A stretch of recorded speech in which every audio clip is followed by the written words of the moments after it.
unfold, and the chat's got soul.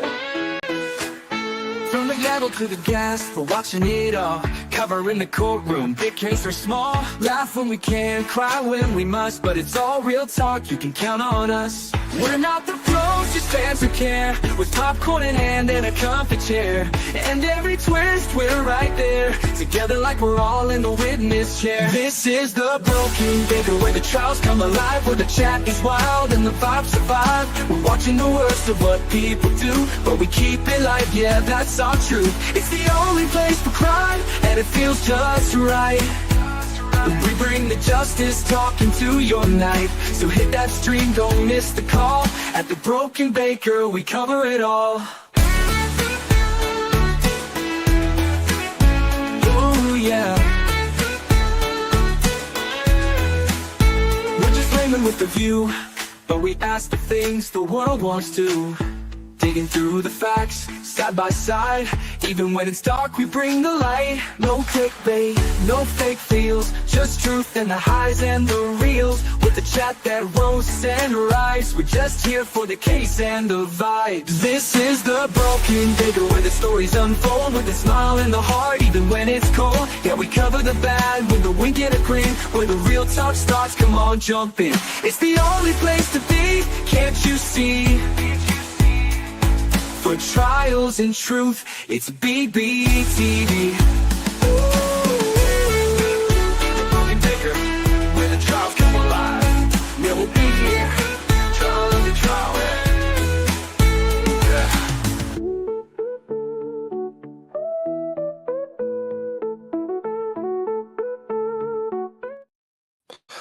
Good morning, good evening, good afternoon. $20. You have the right to remain silent. Anything you say can and will be used against you in the court of law. This will be 2 hours of not speaking.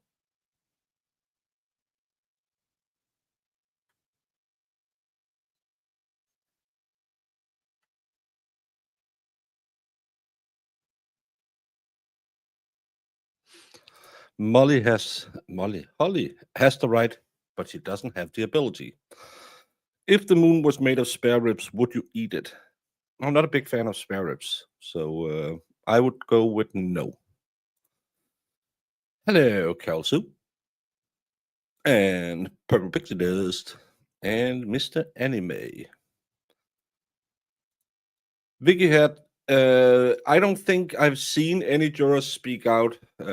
Remember, this is back when I actually think you can see the number of watching on my 100 clip. I think I had 23 people watching back then. Same number I have today. So I was way new and didn't look into stuff like that. Hey, Rianne and Kim. I am doing FINE. We put old baby Baker in the pram this morning and walked around for all morning because they talked about, oh, it's going to be horrible weather. So we thought, let's get out and get some sun. Now it's just hot as the devil's armpit and humid. Some would call it moist. I'll allow it. Hey, Jenna G. And Stacy Labruno. Sebastian Müller. He can confirm it's hot as balls. Well, it depends. He might be in the parts of Denmark that apparently had a lot of rain. We had a bit of clouds in the morning, and now it's just humid. Sweet. Melissa. Robin. Are we meeting for Stabby Day? Yeah. Again, I have family staying. If we are, it's going to be earlier. I'll have to talk to my boss. I have a lot of bosses right now. Miss Iris. It's DEDCON 5 here in Miami, 90 degrees. Ugh. 89 degrees at 7:53. Yeah. Well, we were promised some rain and some thunder. The heat doesn't bother me as much if the humidity just goes down, because we'll just open the windows and we'll let it out, let in the air. but it's fun. And I'm drinking coffee because, yes, of course I am. So it's the paradox of being Danish. Finally, it's getting hot, and we're all thinking, "Oh, this is too hot," and we haven't seen summer this month. Yeah, we don't do a lot of AC in Denmark. Remember, we have 2 days of summer a year. The rest of the time, we're trying to keep the heat inside of our houses. So we will.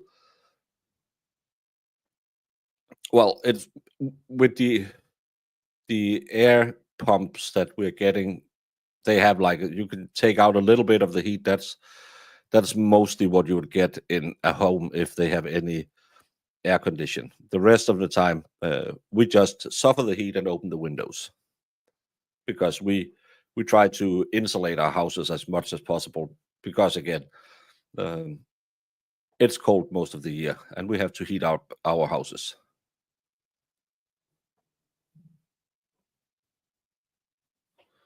I think someone just woke up. He didn't sleep that well this morning, so we were hoping he would sleep a little better. So, and I was looking at maybe putting up some of those sound panels so they can't hear me that well inside the living room. Didn't need AC here until 5 years ago. Well, we all of that. Oh, it's going to be hotter, hotter, hotter. Our summers have been wetter, wetter, wetter, not hotter, hotter, hotter. But a lot of people are talking about getting AC because it's convenient, but it's a lot of money that you have to waste, and we pay taxes on everything, so it's too expensive to run an AC in Denmark. But no, this is probably the first day in a month we have had. I don't even know how hot it is today. I can check that. 74 degrees is what it says. Phew, it's hot. People shouldn't be living in 74 degrees. And they're promising us rain, but it doesn't seem like it was supposed to rain now, but it doesn't. 74 tomorrow, 74 Sunday, 69 Monday, 68, 67, 67, 67. So it would be kind of a waste to have an AC to take care of that bit of heat.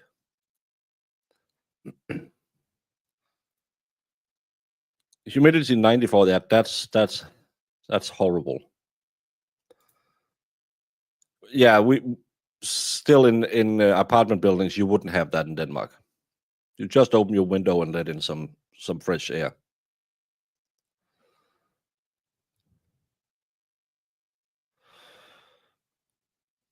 $88, $90 all week. Ugh. Well, if you live in it every day, you will be used to it, and it's not as bad. But people like me and Fedorowski, we try thrive in the 60s is our. Ooh, that's nice weather. But we'll also wear shorts when it's in the 50s.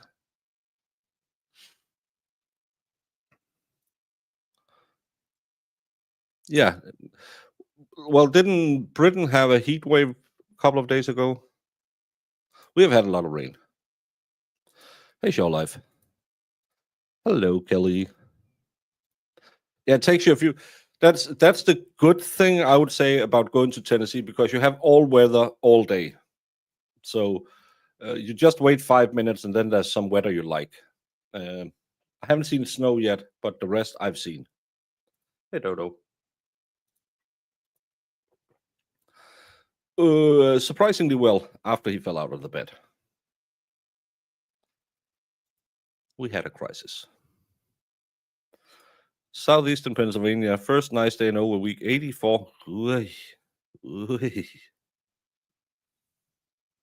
Even if you live in it, it still sucks. Well, again, you'll have an AC or something, so you're used to it. You remember if you had weather in the 30s or 40s, you would cry. And we're thinking, just regulate the temperature a little bit.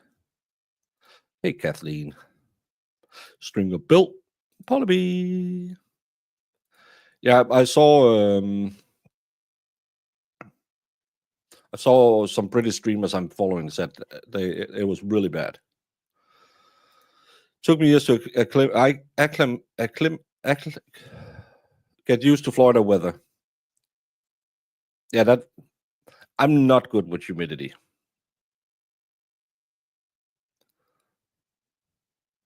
77 with rain. Oh, then it's gonna be after. I see super chats posted. Yeah, we have the Brandon board, we have the other one, and we have my. Oh, this is real bad. Well, it's backwards. My New Year's Eve super sticker. You're on your third heat wave for 3 or 4 weeks. No AC, just windows open and a fan. Yeah, because we don't have that. But it hasn't come over to us yet. We have been stuck with just rain and foul weather since I can't remember when. It's been really, really bad this summer in Denmark. But the last 2-3 summers in Denmark hasn't really been, maybe at maximum 3-4 days of good weather. The rest of the time it's just wet and a few thunderstorms, but it's been cold. But today it's nice, and we spent all morning from 9 till 12:30. We were out walking, looking at shops, and just chit-chatting. That was nice.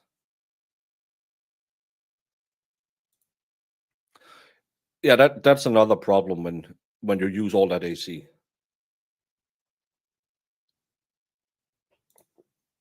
Surprised how hot it can get in Belgium. I was not expected that when I first got here. No, because that's really flattened by the ocean. That should get some wind, but it's the same in Denmark. I bet you if some of my friends who I was meeting in Tennessee came here, they wouldn't feel it was bad. But for us, it's just horrible. I might, if this keeps up, we might have to go to the beach and try and dunk the wee one in some water. I can't remember we had over 40. I can remember being at my sister's in Switzerland where it was like 36 at night. That was horrible. Finally, Jamie, I've been waiting for you. Sorry, I seen you started early. I'm like, Yeah, but that's because I always start 10-2, and then I'm saying no, I'm gonna be at 9, and then I realize, but my schedule is internally set to 10-2, so let's get going. Have to get done. Have to make dinner for the family as well. I gotcha. Saw your other video of the Dover police officer Kelly. You spoke of no body cams here in Massachusetts, but you can Google Fall River, Massachusetts, on a man barricading himself. Yes, but it's not widely rolled out, which is funny, especially for something like an RO where there's a high potential for a case going wrong, that you don't have them. Because this will be 3 people who said, well, she was doing this at us, and she will claim, I did this. And that's a big problem. A camera would have solved all of it. I'm big fan of body cams because it'll take a lot of the he said she said out of the equation. And in this case, which is a horrible mental health crisis incident, it would have been really good for us to know what really happened at the scene. Because so far, do I trust her just because she has Tim Bradle as a lawyer? I think a lot of people are saying, well, she must be innocent because she used the same lawyer as Turtle Boy. And you can't really use that as a measuring stick because he takes clients like everyone takes clients. But reading it, the part of the statement I was really confused about. And with having a grandson who is a couple of months older, her staying at a park waiting for him without communication for 3 hours, that just seemed weird to me. I think if I had made a deal with Mama Baby Baker that I would be there at 10 and I didn't show up till 1 o'clock, my ass would have been handed to me more times than Jamie has done it on the phone. So that was one of where I'm saying that just sounds weird.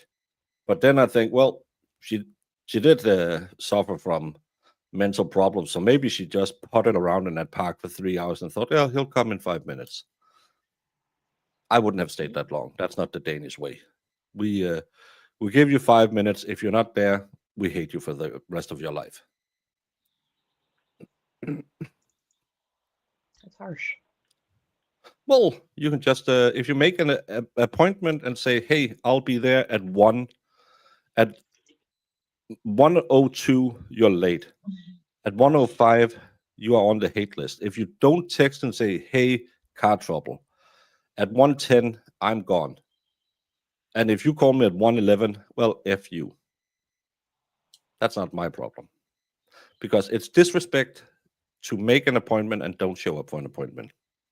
I know to Americans that sounds weird, but it's very punctual in our part of the world. You try and do that in Germany, you would get fired for something like that. Hey, Bite Me and Ginger. There's got to be more to that part of the story. Yeah, because that part of the story seems weird. Why would he call her to the park unless it was to go maybe to, because we know from the Karen Thaler case, the first one through the door complaining about their partner was the right one. Even the one who got smacked around was found to be the aggressor in the relationship because the other one complained first. So maybe he set her up to go to the park for those 3 hours to get the restraining order.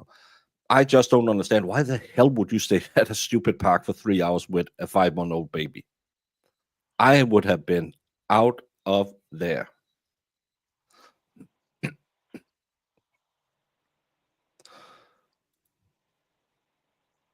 Big clock in front of train station. You weren't there. I said I've even shown pictures of that big clock, but I let it fly because I knew Jamie was there and Jamie couldn't find her way out of a plastic bag because she would get confused with it. Hey, we were there. You weren't. Yeah, at the wrong place, Jamie. I told you, I showed you the big clock inside of the station, said, we're meeting here tomorrow. Okay. I love bicycles. Oh, pigeons give you chlamydia. What? I was at the other clock. We were there. We were there. We got arrested. Her case doesn't sound like an innocent situation. I think it's a mental health issue, and they pew-pewed her in the chest. Yeah, but remember when we read it first, I think you were on here too, Jamie, and I said it could be a self-deletion by cop, which we sadly see a lot of times, that people think, well, I'm just going to have the cops do it because I don't have the stones to do it myself. And the cop will have to live with that for the rest of their life. I thought it could potentially be that, oh, I lost my baby. Well, F it, I'm going out anyway. But it doesn't seem like it when I read this statement. There's more to it. There's a lot more to it. We had their story, her story. Now we need the truth. Yes, if you're not there at least 15 minutes before, 5 minutes before, you're 10 minutes late. Always be there 15 minutes before. Thank you, Bite Me.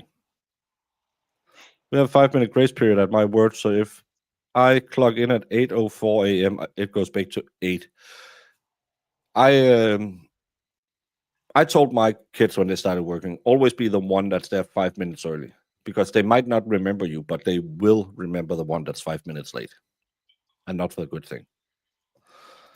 The more I listen to Baker, the more I realize how strong my Danish genes are. Well, it's just disrespect to other people that you think your time is more valuable than theirs. And I think a lot of things in the world would be better if people were more structured. Because just watch Italy. Back when trains ran on time, stuff got done. A lot of things didn't run on time back then, but we don't talk about that.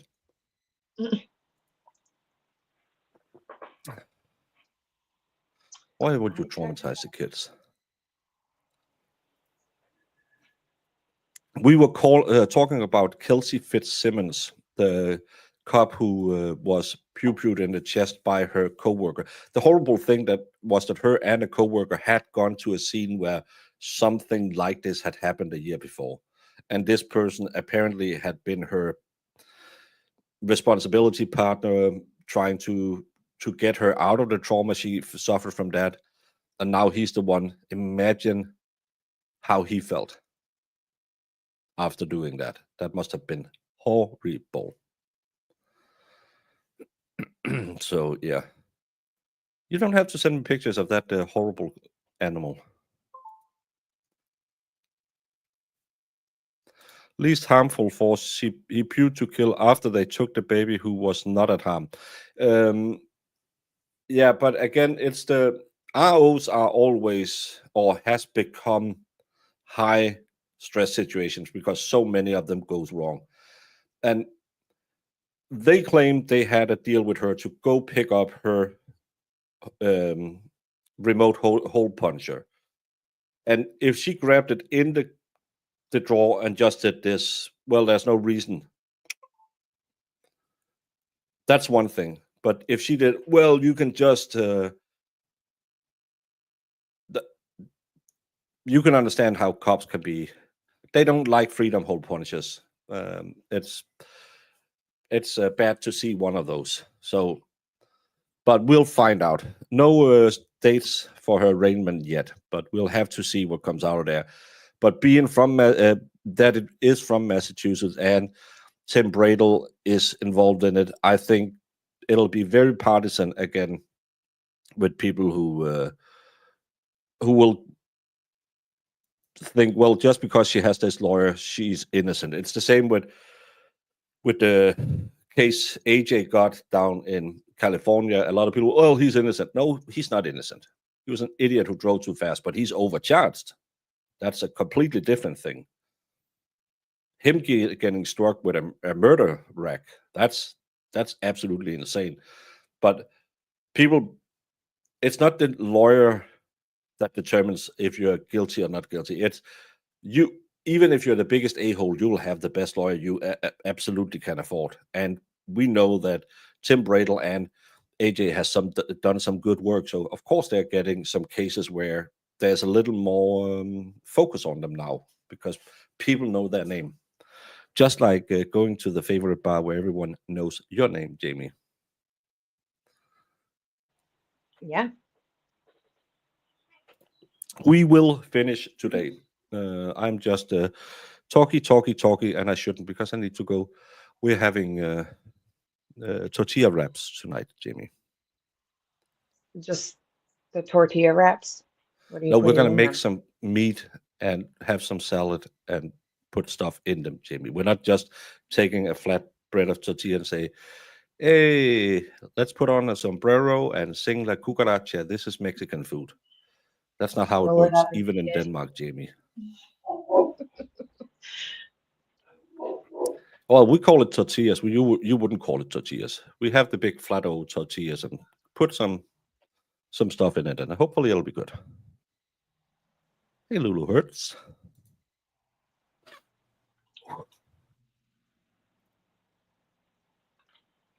No, because I'll have my habanero. What do you call it? Your hot sauce? No, not hot sauce. The chunky stuff you throw in there and say, "Oh, Salsa? I'm always called Miguel now." Yeah, my salsa. And you can't get any good strong salsa at Taco Bell. I've never had surströmming. I am not one of the hellspawns who live in Sweden. Talking about hellspawn, Jamie. I left you on a cliffhanger yesterday. Do you think Bradley Yohn is going to testify? He might. Jamie, you're He supposed to should. say no because you can see we're already at closing arguments, and I didn't Well, play yeah, him I know. testifying. Obviously, I know he doesn't testify, but I wanted to have fun with it. Really, you're really, really bad at this, Jerry. Well, I'm gonna have some habanero chunky stuff, some salsa, and no green nastiness with guacamole in my house. I raised my daughter right.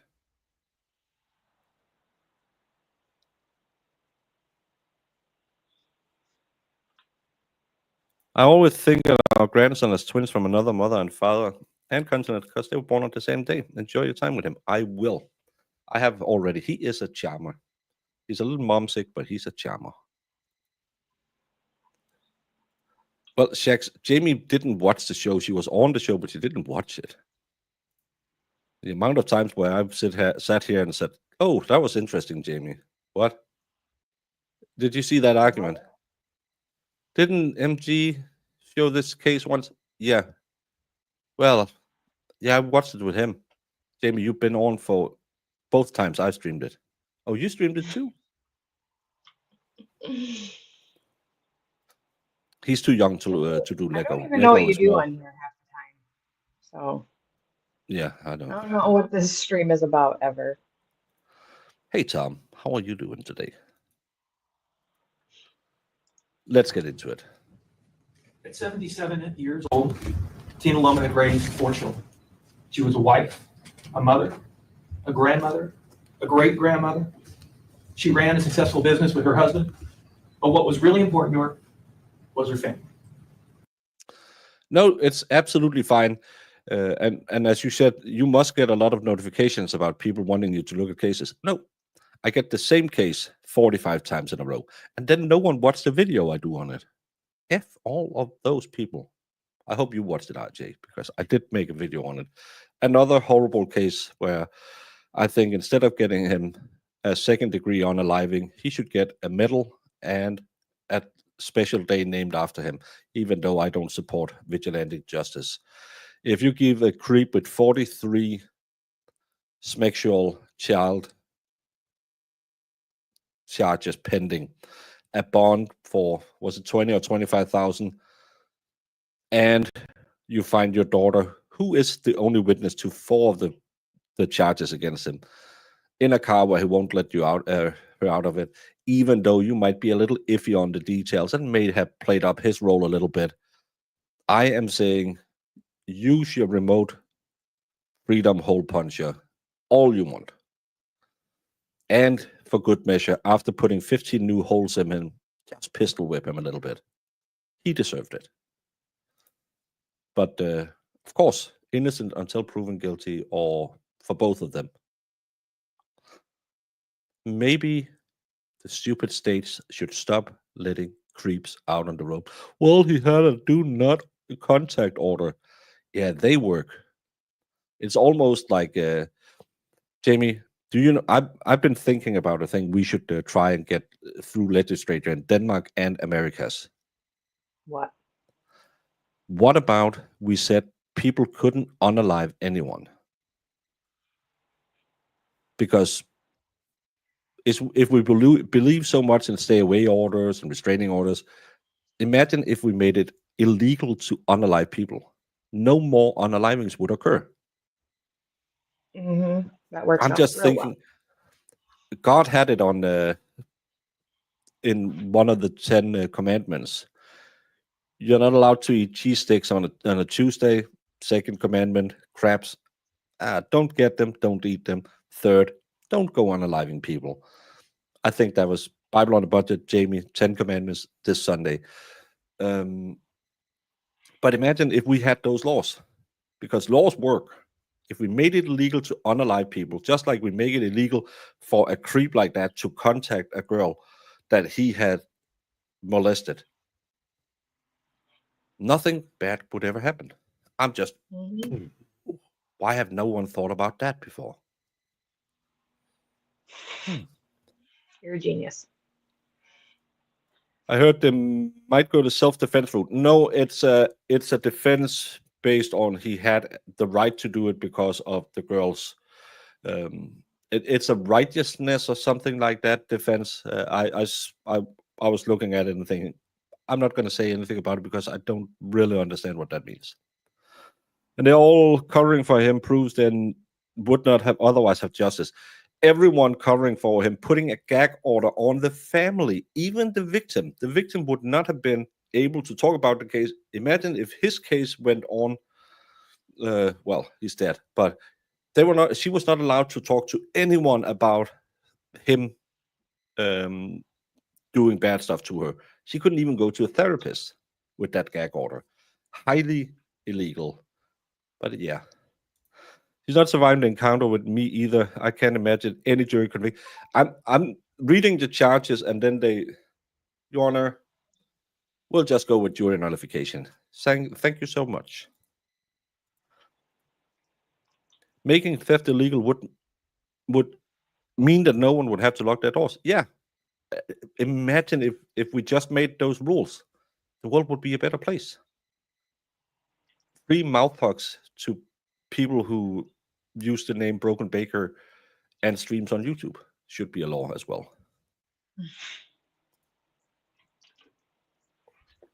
Yeah, this was it's kind of like the Similimion you in the Horrible Hobbit. You need the backstory to read the first 10 commandments. Jamie has them and will be reading them on Bible studies with Jamie this Sunday.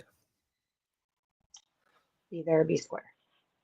No, I think it was a righteousness defense or something. I read it, but they filed you sent me the motion they filed. And in November of 2021, she was looking forward to Thanksgiving. She was looking forward to Christmas. And she was one of those grandmothers that just drives me nuts and starts listening to Christmas music in between before we even get to Thanksgiving and puts up the Christmas lights before we even had a chance to digest the turkey. That's just who she was. But Tina didn't know that her last Thanksgiving on this earth was going to be spent bruised and battered, emotionally and physically scarred, too scared to even go back to her own home.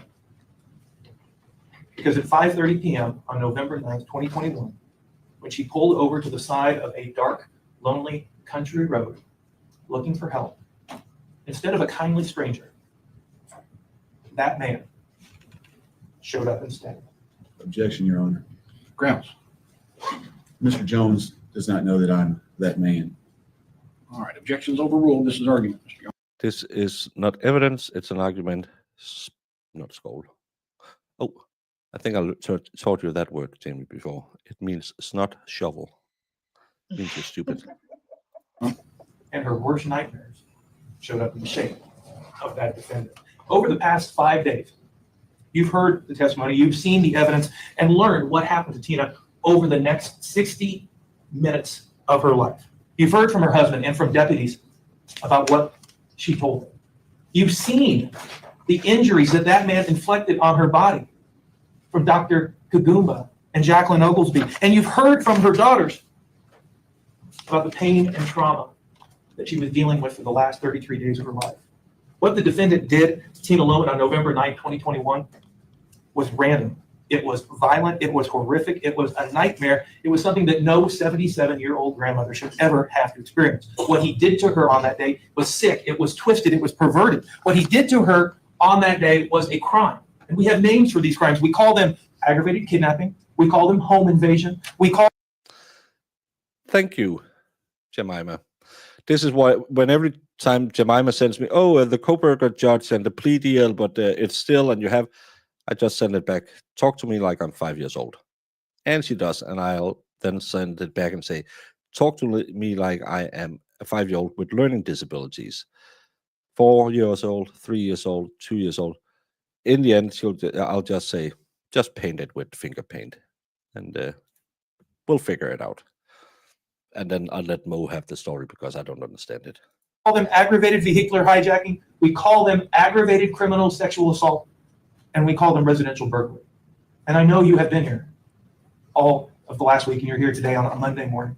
And I know you're tired, but I want you to understand what you have to do, what you have to find when you go back in that jury room to hold that man accountable for what he did to Tina on that lonely, dark road, for what he did to Tina in her very own home, for what he did to Tina that she had to relive every day for the rest of her life.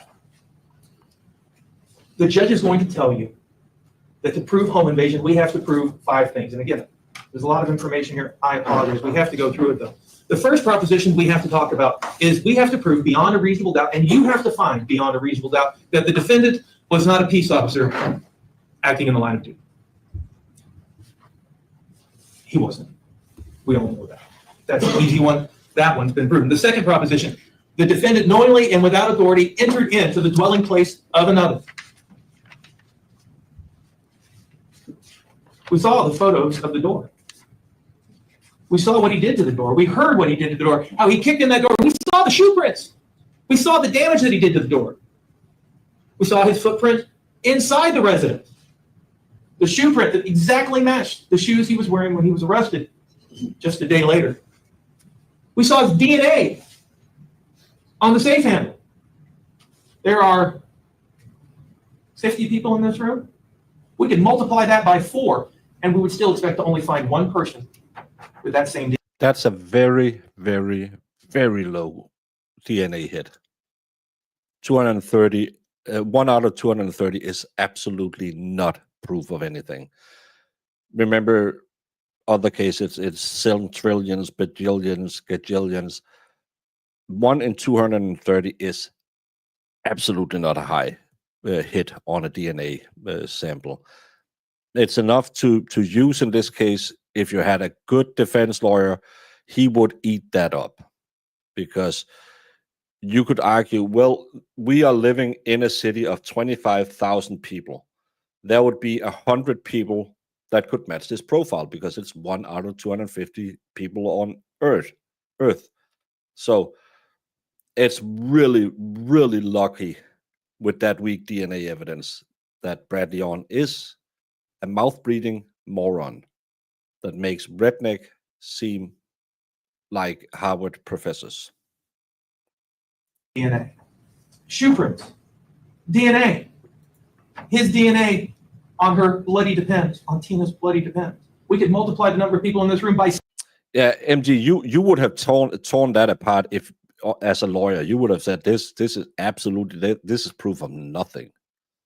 This is just too weak of an evidence. But that's a good thing when you have a pro se idiot.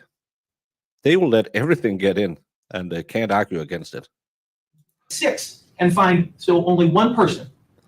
Yeah, but it's the only evidence that points to him touching the safe in the basement. So that's but still, it wouldn't have been mentioned in another case. Not that it means anything, because it's not the safe in the basement that gets him convicted in 17 minutes. It's probably him mentioning over and over again how there's a difference about inserting a pen in a cup or in a small cap. I think that was probably not the greatest prosecuting in the world, but you don't need it when you have a defendant who is an absolute idiot. With that same DNA. And his fingerprint on the can next to Tina's. I think I need this for my, the real YouTubers have a surprise face thumbnail, like my I'm really thinking about it thumbnail and the thumbnail. Thank you, Ginger, for letting me know it was meth charges. I am shocked. All the way shocked. Yes, it's very clear that he was in the house. That's not, I'm just saying, if you had been on the opposite side, they would never have tried to say he was touching the safe, because they know you would at least have been able to get that one caught out. But did he enter the residence? Has that been proven beyond a reasonable doubt? Of course it has. 2 seconds. Did he know or have reason to know that one or more persons was present? He chased her in. Of course he knew that one or more persons was present. That's been proven. That the defendant, or one for whose conduct he is legally responsible, was armed with a dangerous weapon other than a firearm. You may be thinking to yourselves, well, we know that he had an accomplice. And maybe the accomplice had the knife and he wasn't holding it. But the fact is, legally, it doesn't matter. Legally, if his accomplice held the knife, he is just as responsible as if it was in his own hands. And what did Tina say? They threatened me with a knife. They told me they were going to kill me. Legally, if he Objection, aids, Your Honor, hearsay. Overall, if he aids, abets, agrees to aid, or attempts to aid another person in the planning or commission of the offense, you're just as responsible. In other words, in for a penny, in for a pound. Doesn't matter who held the knife. They're both responsible. And we saw that knife. And Tina told us about that knife. She told her husband, she told the deputy, she told Jacqueline Oglesby. And you heard that evidence. That's been proven beyond a reasonable doubt. The fifth proposition that while armed with a dangerous weapon other than a firearm, that knife, the defendant or one for whose conduct he is legally responsible used force upon CL, a person within the dwelling. You know, somebody once told me a picture is worth 1,000 words.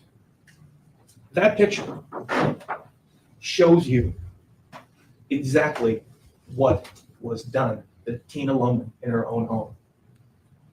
She was bleeding from her lower body after that person shoved his penis inside her again and again and again.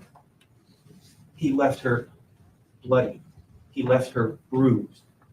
You saw those photos of the inside of her vagina and what he did to her. Did he use force on her?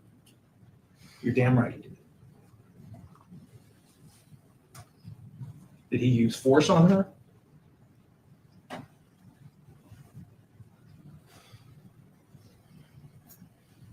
Did he use force on her? He sprayed carpet cleaner into her mouth and all over her body. Find him guilty of this count of home invasion. Each of those elements has been proven. When you go back in the jury room, after you find him guilty of this count and you sign that guilty form, then you'll come to this form. And again, 4 propositions, but 3 of them we've already covered. He's not a police officer acting in the line of duty. He wasn't acting with authority. He went into the dwelling place of another. He remained in the dwelling place. And then the 4th proposition that we have to talk about is, did he commit the offense of criminal sexual assault on Christina? The judge will tell you that the definition of criminal sexual assault is just this: when he commits an act of sexual penetration upon the victim by the use of force or the threat of force.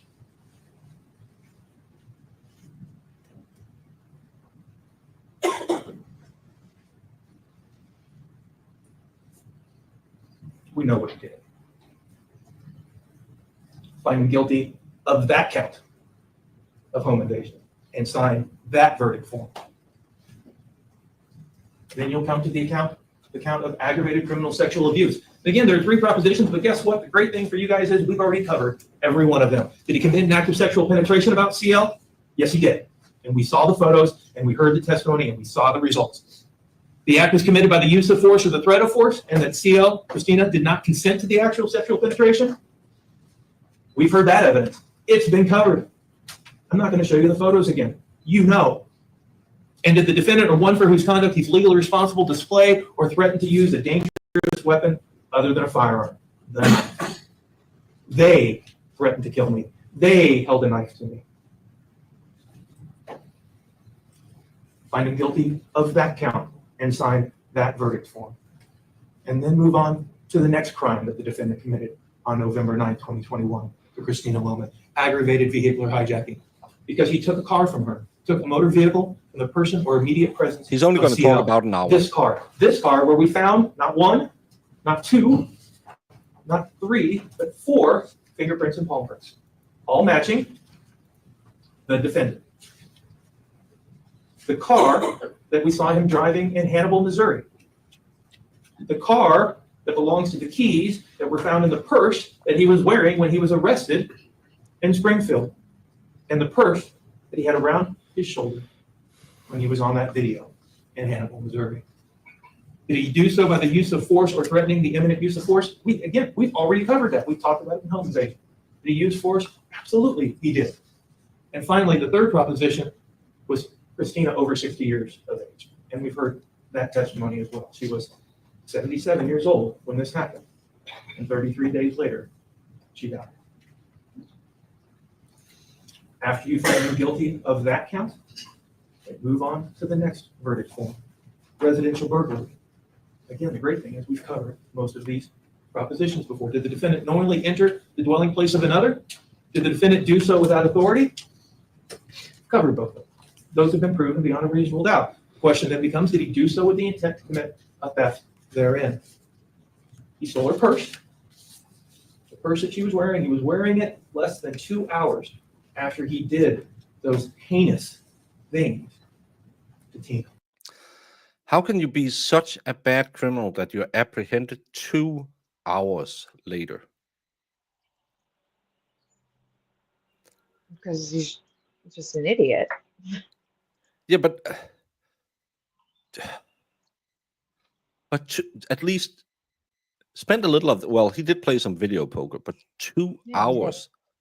That just knows how everyone knows who you are, that you are a dirty scumbag that is really easy to find. Yeah, if you had gone to the crack den instead of going to the video poker, he could maybe have had 3-4 hours on the loose. Maybe. Because it was the video camera from the gas station that they used to find him and identify him, because the attendee at the gas station knew them. What about your own criminal history? Objection. And inside that purse that he was wearing were the keys to the car, her jewelry, a check made payable to Tina, and her voter ID card. Did he commit a theft? Absolutely. But he was wearing her watch. He had a rosary in his pocket. Objection, Your Honor. Grounds? We have already cleared that they have been sent home. Then we're not my watches. Then we're not Tina's jewelry. Overruled. No, that's not. And then move on to the last count. The last Those charge he's trying with rosaries aggravated found or kidnapping. something. 4 propositions. Did the defendant act knowingly? He absolutely acted knowingly. By the use of force or the threat of force, did he take CL, Christina, from one place to another? Doesn't matter how far it is. He took her from the side of the road to her house so he could rob her there. He absolutely did that. It doesn't matter how far it is. And did he intend to secretly confine her? He absolutely did, because he didn't want anybody to know what he was going to do. And what did he do after he took her against her will? He committed that offensive criminal sexual assault. And then he sprayed her with carpet cleaner. And then he ran away.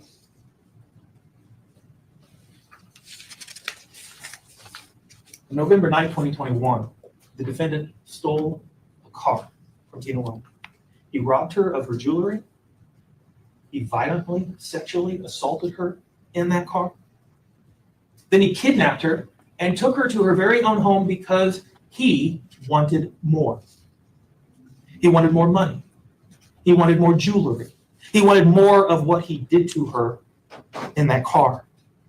And when Tina was able to briefly get away, that man chased her down, kicked in the door, and came after her again. He robbed her again in her very own home. He battered her again in her very own home. And he violently raped her again in her very own home. And not content to leave her bruised and battered, bleeding and torn, this man took his can of carpet cleaner and sprayed it into her mouth and onto her body and onto her vagina because he wanted to get away with it. Maybe he thought this 77-year-old woman wouldn't have the courage to admit what happened to her. Maybe he thought she wouldn't be strong enough to tell people how that man carjacked her and robbed her and assaulted her again and again and again. Maybe he thought she would be afraid. I don't know what that man was thinking. But what I do know is that he did not know Tina, because Tina was strong. Like her daughter said, Tina was a survivor. Because despite the fear and despite the pain, Tina did what she needed to do. She told her husband what happened. She told Joe Lohmeyer what happened. She told Ruth Bowden what happened. And despite the blood and despite the shame, Tina did what she needed to do. And she showed Jacqueline Oglesby and Dr. Ada Kagumba the results of what that man did to her. Tina was strong. And the defendant wasn't counting on that. He wasn't counting on that when he committed this absolutely random act of horrible and heinous violence against a 77-year-old great-grandmother. He wasn't counting on the work of the dedicated investigators of the Adams County Sheriff's Office. And he wasn't counting on the work of the Illinois State Police Crime Lab and Brandy Field, the crime scene investigator. And you know what else he wasn't counting on? He wasn't counting on you. He wasn't counting on the citizens of our county. Because if he had been, he would have known he wasn't going to get away with it. He wasn't going to get away with doing what he did to Tina Lohman. He would have known that in our county, when you do what he did, we don't turn a blind eye to those things. He would have known that in our county, when you do what he did, we call them crimes. And he would have known that in our county, when defendants commit crimes in Adams County holds defendants accountable. Find that man guilty of what he did. Thank you, Mr. Jones. Mr. Yohn, care to make any closing arguments? Yes, I do, most definitely, Your Honor. Most definitely. Ladies and gentlemen of the jury, today we're here on some sick, heinous matters. Matters that if I were that person, I wouldn't care if I was a prosecutor or not. I wouldn't sit here and call the defendant a man. I'd call him a piece of shit. Excuse my terminology, Your Honor. But I'd call him a piece of shit. Because that's what he would have been. Mr. Jones has put on a great presentation today. Very great. Just like Ms. Keck did on Monday last week. She put on a great presentation. Very abnormal and not her normal voice. Not her normal voice at all. She come forward with a presentation that seems so unnatural just to try to persuade you people. Just to try to persuade you. You see the woman right here on the screen? That's from a video. Does it appear if she's hurt, battered, beat? Persuasion. You can persuade anybody to do anything with words. You can persuade them with actions. You can persuade them with evidence. Sometimes evidence isn't evidence. In the beginning and during opening statement, I spoke on a limited amount of issues, things if you may. One of them was persuasion. Things, if you may.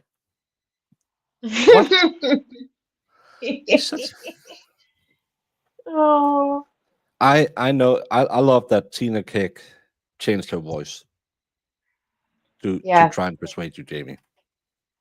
they're not. That's not how they really sound. Yeah, because she's a persuasionist, and you know persuasion is POS. just like lying. Call them a POS. Evidence isn't evidence. No truer worth have ever been stated. Yeah. No, he only goes for about an hour. But he's spitting so many truths that you might need a haircut after because it's going to blow it way back. He's going to solve this case on the spot. It's really not playing fair when a prosecutor used persuasion. No, persuasion is just like lying. We heard that in his opening statements. Mr. Jones, he's good. He's got words. Being persuaded. People often in life persuade others, as I said, with words, actions, evidence. They also persuade people with lies, deceit, vindictiveness, falsities. They try to place theories together and put stories together and embed them in the minds of jurors such as yourself or people out here in the community. You see Mr. Jones here repeatedly stated, raped, beat, battered, hijacked, to try to embed that in your mind, violating this family here. What family wants to remember that if it's really true? You have said it more than anyone, you absolute idiot. What family wants to have that embedded in their minds? I spoke on being logical in the opening argument. I spoke on how Being logical is logical. Correct reasoning, cause and effect. I promise not to attempt to persuade you, to manipulate Being you. logical is logical. I'm still not going to. It's my favorite But one thing I'm pastime. going to tell you before I go any Past and further is present. I'm not a creep. A person who does them things are creeps. They're sick. What I think they deserve is one of them pistols right there on the man's hips to be taken and having their heads blown off. And that's just being point blank honest. I've never been a creep. Never will I be a creep. Persuasion. Persuasion. Jamie, it's Friday all day unless it rains. Fridays are so wonderful, except it's payday, which cost me way too much. Otherwise, we would go out on the town with your cricket and spend dollars at the arcade. Yeah. Jamie doesn't like to go to the arcade. She likes Five Guys. Well, to get something to eat. Yeah. And the state has presented a case to you formed out of mostly false accusations. Mostly false. Not all of them. Accusations not produced by them. Accusations produced by a declarant. You didn't get to hear that. You heard it from the grapevine. Mr. Jones heard it from someone who heard it from another. And them others heard it from someone. I want to speak to you on some things that we've heard and saw in the last few days. As I've already stated, you heard Miss Keck. She put a heck of a presentation together. Husband Schmidt, you heard from a man who was led to believe from his wife that certain things happened to that certain things happened to her. You heard how their home was robbed, their car was stolen, his wife was raped, brutally beat, and thrown downstairs. You heard Mr. Wouldn't it be beaten? Mm-hmm. Would you be brutally beat or brutally beaten? It's beaten, right? Beaten, yeah. I'm sorry. I mean, you know, his way of speaking doesn't make any sense. So. Yeah, her husband is the other victim of her fraud. She did it to herself. She was trying to get away with stealing all of their stuff in the house and giving it to this wonderful gentleman. Schmidt say he left after 5 p.m.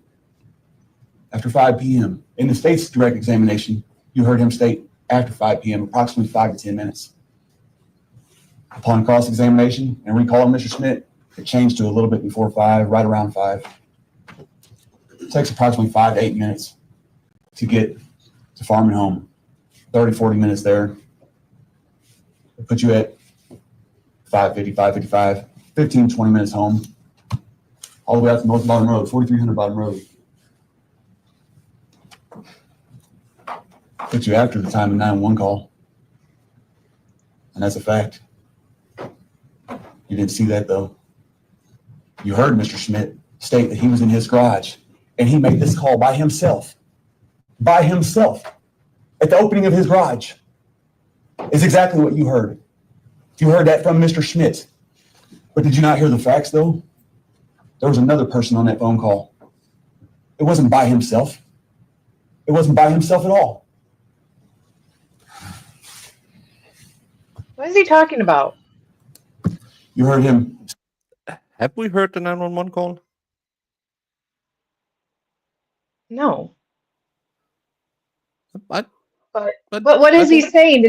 Is he trying to say that because the 911 dispatcher lady or person was on the line that he wasn't by himself?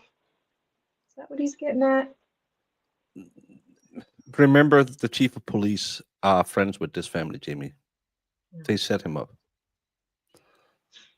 Speak on entering the home, approaching his wife, talking to his wife, going and retrieving a firearm, bringing it back to his wife, and then going out and making that phone call. Puts us even further after 6:09 p.m. You saw the certificate or police notes of 911 calls, CFS report they call it. Mr. Schmidt was specifically asked, did anyone else make that call with him? He said no, by himself out in the garage. Where was CL? Until deputies went in that home and helped her up off the floor. At a later time, she was in the home. That's where she was. Anybody can put a theory together, a story. I could, although I don't like telling stories. I don't like telling falsities. You did hear that a lot of persons were in Mr. Smith's home this night. A lot. We're talking upwards of 7 and 9 individuals in a home, in a crime scene, a very violent crime scene, an extremely violent crime scene. Deputies didn't secure that. You later on. The people who were in the crime scene was the victim, the husband because he came home and found the crime scene. One daughter, after they had taken pictures, was allowed in to help her mother. She wasn't dead. She was alive. Yeah. They had an alive witness who could testify to what happened in this very horrible crime scene. And that's 3 people out of the 7 to 9. The rest, police officers, 2 responding officers at the house, 2 crime techs, and I think the last one was a sergeant or lieutenant. That's not a lot for a crime scene. That's actually just a very, very small group of people. Yeah. Logan Baker may have betonified this guy if you met him. I might even have beautificating him with my fists if I ever met him. Yeah, always look at the prosecutor. He he's enjoying this statement. That was a really dumb super chat. Most of your super chats are, but very much appreciated. Thank you, Zach. So, how long does the jury deliberate? 17 minutes. Unheard. Deputies talk of a crime scene in Springfield, scene of arrest where there was a major coincidence. Major coincidence. You expect to be looking for 2 people for a heinous crime, and you find a murder 43 feet. Didn't hear that. 43 feet from defendant on my best friend's property. My best friend, an elderly man, 60 plus years old. 43 feet. Major coincidence. Didn't have nothing to do with myself, the defendant, at all. But that is a major coincidence, but it doesn't prove anything. But they're not arguing that by any means. So they're not even bringing it up. He's the one that brought and the it reason up. why they didn't hear 43 feet is because you didn't mention it, because the officer said, yeah, I saw that. Other than being shot in the face, how was he doing? Not good. It wasn't the best day in his life, the victim. I'll never waste my money like that again. You shouldn't, Zach. Well, you should, all the times. Personally, I kind of like to tell stories. Stories can be true. There's a lot of stories out there that's actually based on true stories, and there's also stories you tell that is truthful. Like when Zach was on The Expert and told about how he helped save a kid from the water. And that wasn't a tale as tall as tales can tell. That was a story that was truthifying. You would expect right there, wanted for this heinous crime, them individuals, nothing. But what you also heard is they secured the scene. They secured the whole block over a murder. This crime to me is worse than a murder. Way worse. No, it's not. She lived. No. By any means. Way worse than a murder. They didn't secure this crime scene, though. There was a bunch of them. Some of them right here in the audience. Just walking freely through the scene. There was some right over here just walking freely through the scene, looking for clothes.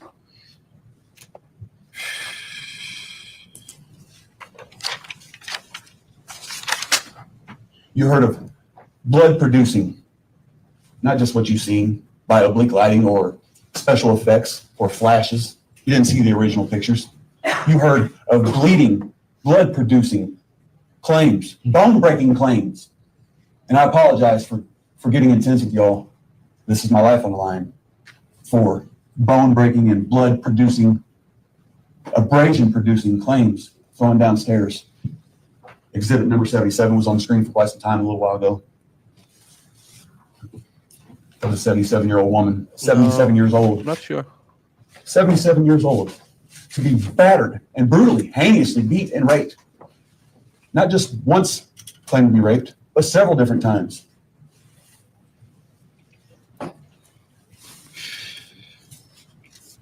You heard about that woman CL being lifted off the floor to a couch.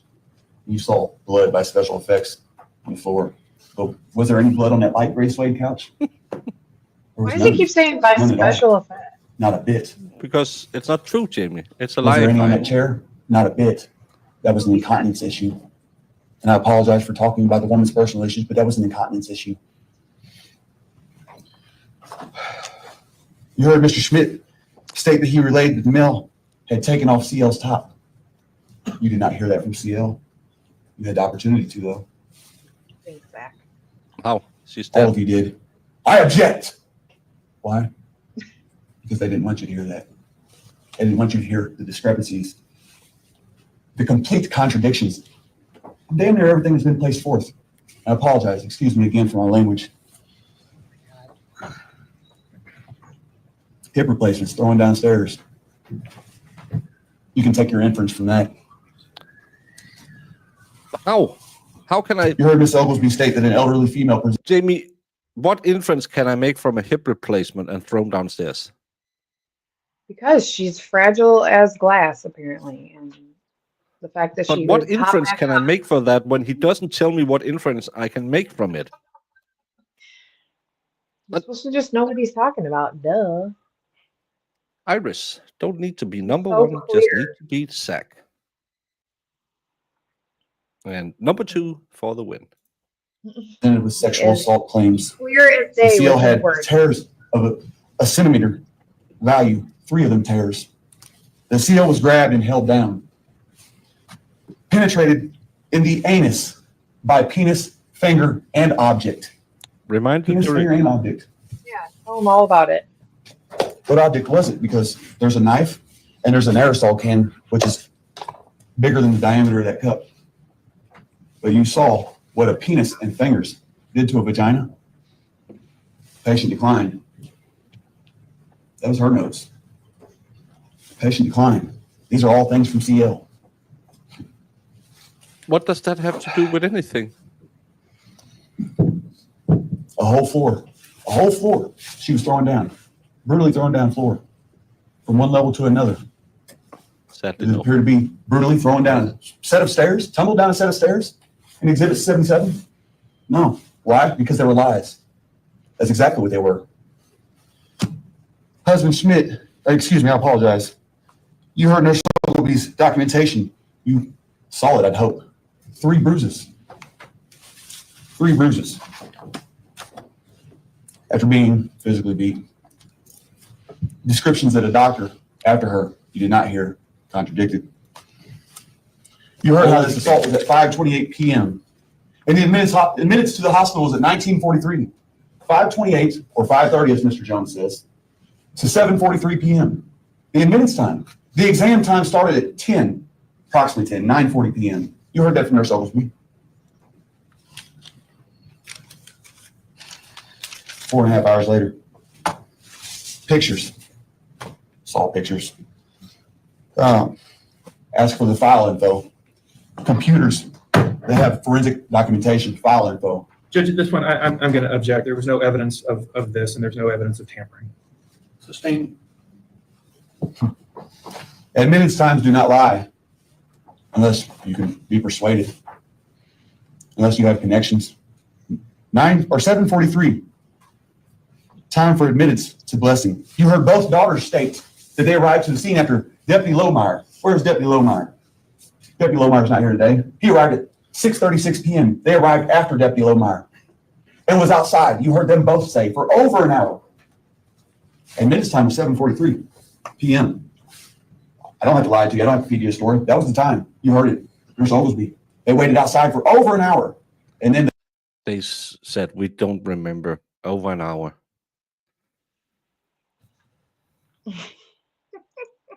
the daughters proceeded into the scene for a while. Then daughters back there. And then took CL to the hospital. Arrived after 6:36, wait outside an hour. At 7:36. proceed into the scene for a while. Connections.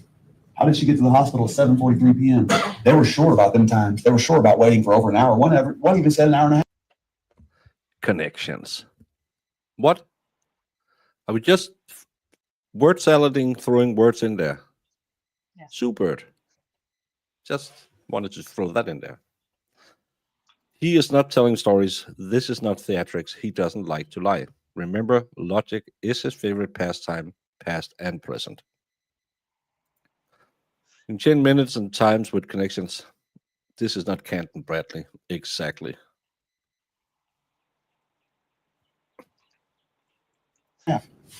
When you have money, you have connections. Judge, I'm going to object again. There's no evidence of that, and frankly, his fanciful tales are getting a little tall. There, Also stating there's no evidence presented to support that argument. Mr. Young, please continue with your argument, please. they say there was no evidence. 743 is on the documentation. All the times are on the documentation. The daughters presented evidence right here on the stand. They were sure about it. They weren't sure how long they were in the scene, but they were sure about being outside for over an hour from 4300 Bottom Road all the way to that hospital. And you've been at the scene for over an hour after 6:36. I'll just leave it there. I love to use tall tales against him. Heard via Nurse Oglesby the fact that CL, a 77-year-old woman, was still having consensual sex. That was on the documentation form too. Let Mr. Jones object to it. It was on that form. Nurse Oglesby read it off. So what? Via the vagina. So what? In the last 3 days outside of assault. 77 years old. What? We all know it's common knowledge. Once you pass a certain stage and age in life, you don't secrete lubricants naturally.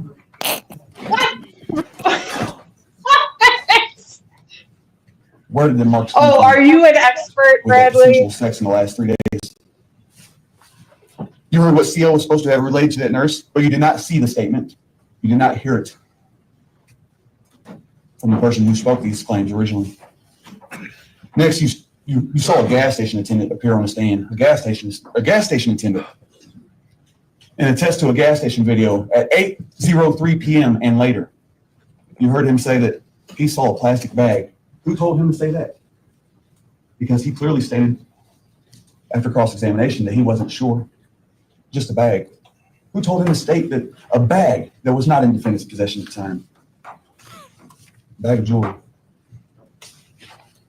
Mr. Joseph stated he didn't exit that gas station to see the emblems on that car. I won't concede that. I won't deny the car. Yeah. How did I get in it? You didn't get to hear that. You heard him say that the defendant appeared normal. Does a man who just did these things appear in his hometown where he's very well known and just seem normal? Just going into a gas station, just gambling. Does that happen? No, Yeah. that's not With common. somebody else's That's money. not common, not with me. That's not common. People don't just do that. I don't do drugs. I don't get high. I don't lose Are you sure? stability. You don't lose Sergeant Lohmeyer stability. stated in response to a car hijacking, he went to the scene. 18 years on the force. And I apologize. I'm going to take a little while because this is my life. Sergeant Lohmeyer stated 18 years What people use for personal lubrication, or I don't understand the question for the poll. on the force. The details, I can't remember. I don't recall. Could not remember who arrived on the scene. Could not remember. He was the second, but could not remember who arrived on the scene after him. Guess who arrived on the scene after him? The top guy in the whole department at that time, Sheriff Rich Wagner, who didn't make a report, who did not make any kind of reports. How do you not remember your top superior in the whole Adams County arriving? He didn't object when they said it was him. He even said She it was appeared on him. the floor. He stated he saw her on the floor. Couldn't remember the description of clothing. 18 years. He never touched a drug in his life. He never lose stability. Yeah. He's a normal guy, just a normal guy gambling. Very well known in his hometown, Jamie. He doesn't Very just well known. show up. Keeping it Yeah, cool. he's getting on fire now. I'm way more not guilty now. Of course, nobody can remember clothing. Nobody at all. I'm not giving you a theory like Mr. Jones did. I'm giving you facts of what was presented right there on that stand. To take my life. Doesn't mean anything. No shorts, pants, not whether it was a dress. Nobody knew what it was. Nobody out of 10 people, 9 people, 8 maybe at the minimum, knew what she was wearing. She could not get up off the floor until deputies helped her up. Let me address another issue. Out of all these deputies and daughters and family members, did you ever hear one say, I helped her up? Ever? What No, does you it did not. matter? Nobody knew. That's odd, right? Nobody knew who helped CL up off the floor. Why? Probably because she wasn't on the floor at all. Listen to the 911 call. Why does it matter? Sergeant Lohmeyer was in contact with and talked to CL most. He stated that. Everything Sergeant Lohmeyer stated to come from, and excuse me for my analogy, but the horse's mouth, the person who spoke this, unsure about things he should know, completely sure about things that were factually different if you would have heard them from that mouth. Yes. Keith Kinney stated that on the scene of arrest, he cut the strap on the purse as defendant was laying on the ground. He also testified to the rosary being found in the defendant's pocket, but it was intact. Look back in your notes if you took them. It was intact. That This rosary is on the why screen you seen message last is not week one. was You broken. can't understand. Minor detail, but still. You can't claim he's wrong. It adds to a whole bunch of ridiculousness. Nothing about a pill bottle, did he state? Nothing. Nothing about a pill bottle. We Adams just County have to placed that do next to that another. purse to associate it with another crime. Objection, Your Honor, there is absolutely no evidence of that, and he's making stuff up. I am. Sustained. I am. Well, He's what? mentioned 3 different officers of the law as to the specifics of that chair and that purse. Not one of them said anything about a pill bottle. That pill bottle is associated with another criminal act. Objection, Your Honor, there's no evidence of that. Sustained. Make your arguments based on evidence presented during the trial, Mr. Young. CSI Field, where's she at? She's a very intriguing woman, investigator. I loved how she pulled out that laser. It almost placed a smile on my face. Probably one of the most honest people here today. However, she What? stated that she only entered one footprint. Objection, Your Honor, that's not what she testified to. Into evidence, Overrule the objection. It is argument. that was a Reebok footprint, but that she cleared everybody else, family, because she got footprint pictures from the hospital where Deputy Bowden later went. She cleared everybody else though, because well, they wear boots, standard items that look different than the natural shoe. She's also testified to a Nike imprint over a Reebok imprint.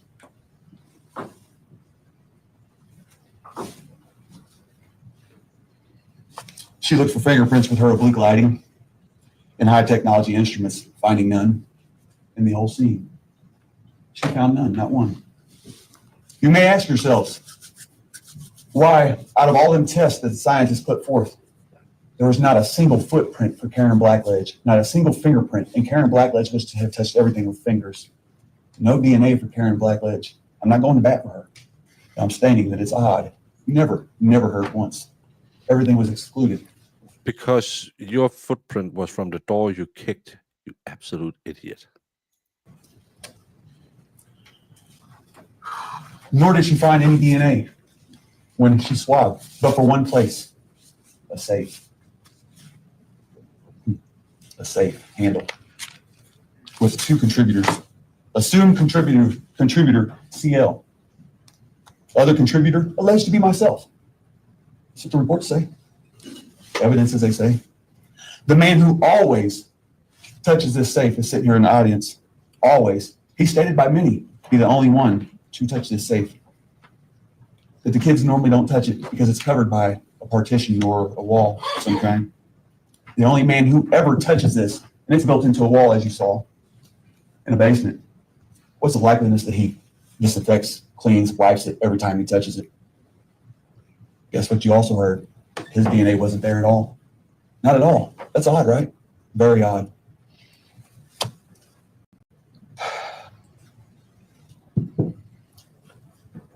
You heard it. Mysteriously not there. What's the answer to that one? An objection? Ms. Field, as I stated, she was a unique, intelligent, crafty individual. I loved it when she pulled that laser light out. Why? Commend you, Ms. Field. Why? Investigator Shoney here I don't know. testified that he was called for 4300 Bottom Road. The same details that everyone else could attest to. Home invasion, criminal sexual assault, kidnapping, titles.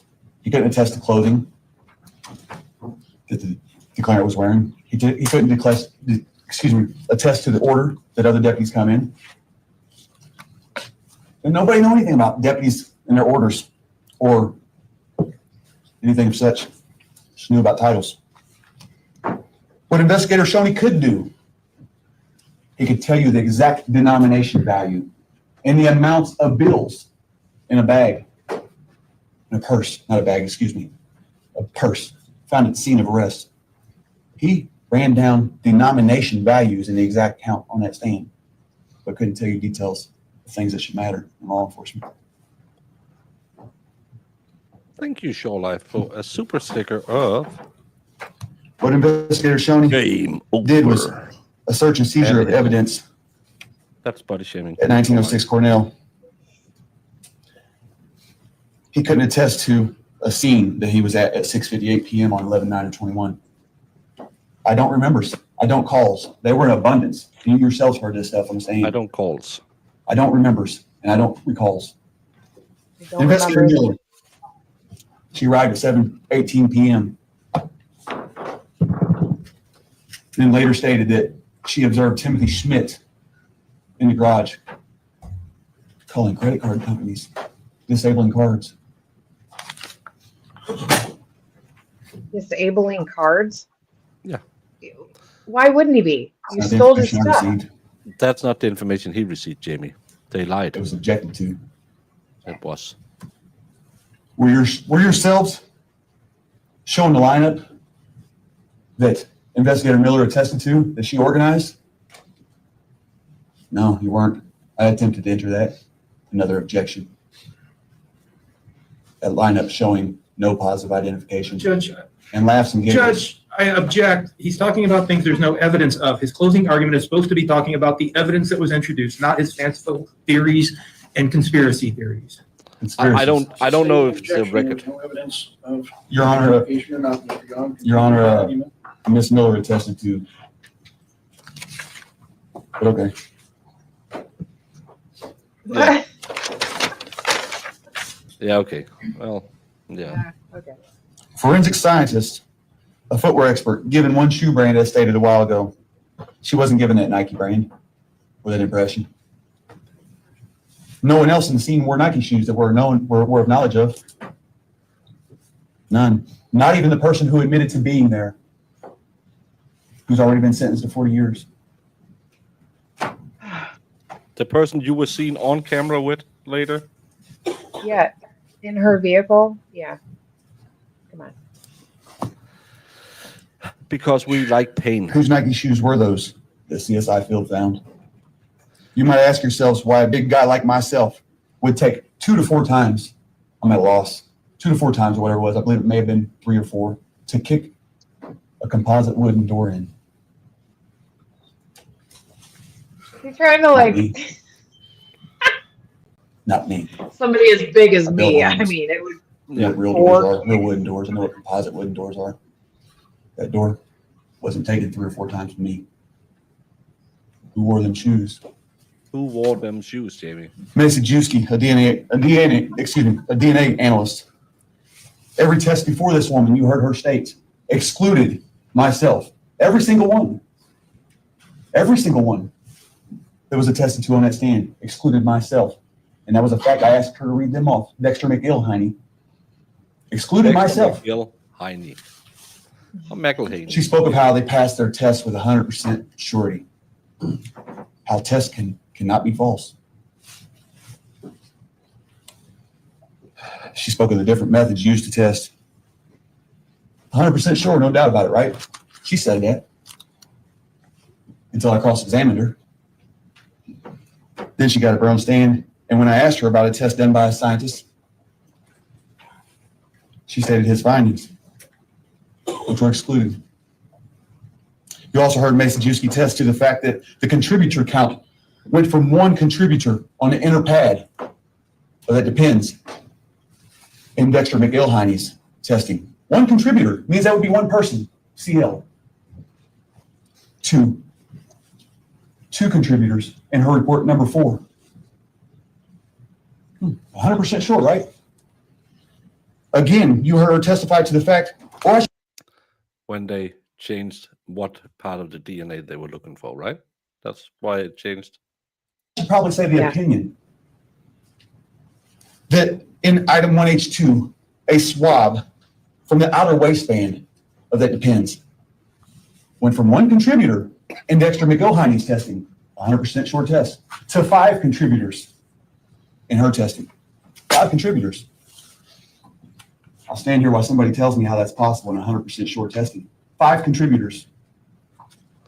5? On a Depends diaper, a personal diaper? No, it's Depends? from the waistband of How did it go from 1 to 5 with 100% sure testing? Have you your notes? one of them was I hope you took them, inside, because that's the fact. the other side was outside. Mr. Jones, object to that one.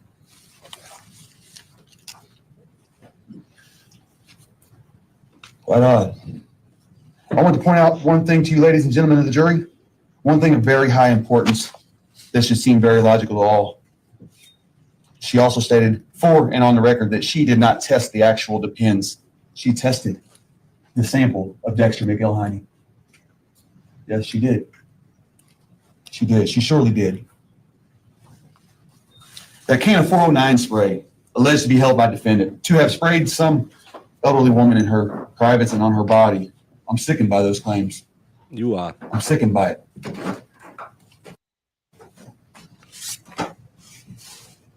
Defendant was to have held this can and sprayed her, but there was no DNA on that can. On a ridge button. I've got the pictures. You've seen it. No DNA on that can. You heard Mason-Jewski. No DNA for defendant. Number of contributors, 2. I want to talk about the knife. This is a big one. This is a very, very big one. This knife with a cloth handle / string, shoestring it looked to be. You seen it in person? Your Honor, may we present the exhibit of the knife, please? Nope. Just so the deputies can see it. Mr. Yohn, you can present it. I don't. Deputy, would you present the exhibit to them? It's the one standing up right there in the box.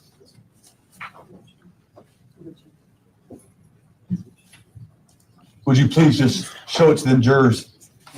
Them. And this is a very important issue, jurors, patient people. Would you please show the knife? Judy, don't be persuaded because he doesn't like persuasion. Persuasion is lying. Telling a story is lying. Mhm. He tells the truth. The knife itself, Mr. Hummer. I can't unseal it. Can I unseal it? Can you please unseal it? Just show him the knife. It was unsealed once already. Mr. Jones? Judge, there are photos of it.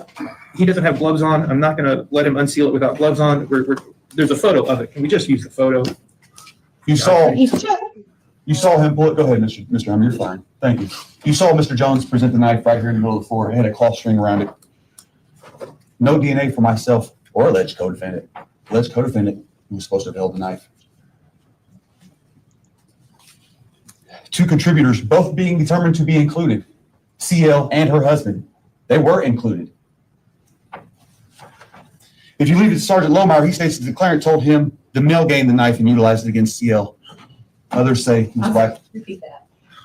if you leave it to Sergeant Lohmeyer, he states the declarant, CL, told him the male gained the knife and utilized it against CL. Everybody else states Karen Blackledge. Then you have Deputy Ruth Bowden. And please, patient people, pay attention. You have Deputy Ruth Bowden, first on scene, the only deputy who actually walked through the whole scene and observed things with Mr. Timothy Schmidt right here. When I asked her what kind of knife it appeared to be, she said, just a regular knife. I said, so, a kitchen utensil? What did she say? I'm sure you remember this. No, he wants to show the string because there was no DNA found on it. He said, yes. I said, just a regular kitchen utensil. Yes. That right there's a railroad spike with a cloth string handle around it. A kitchen utensil, though, from the only deputy who walked through the whole home. That's major. It's major. It's called for reasonable doubt. Reasonable. Then you have the stain on the floor where CO was to be seated. Item 4A, stain from kitchen floor, living room. Number of contributors was 1. Where a woman was supposed to have been raped several times and then set directly down on that floor. You saw the chair, saw the floor, red blood stain. 1 contributor. Name me 1 person, 1 male or female, who has sexual penetration, is getting off on something of that nature and doesn't secrete sperm that many times. Or after that many times. 1 No, contributor to that stain. don't say any of those things. Ugh. Analyst Masajewski answered what touch DNA is. It's the genetic information recovered from epithelial cells, skin cells, left behind when a person makes contact with an object.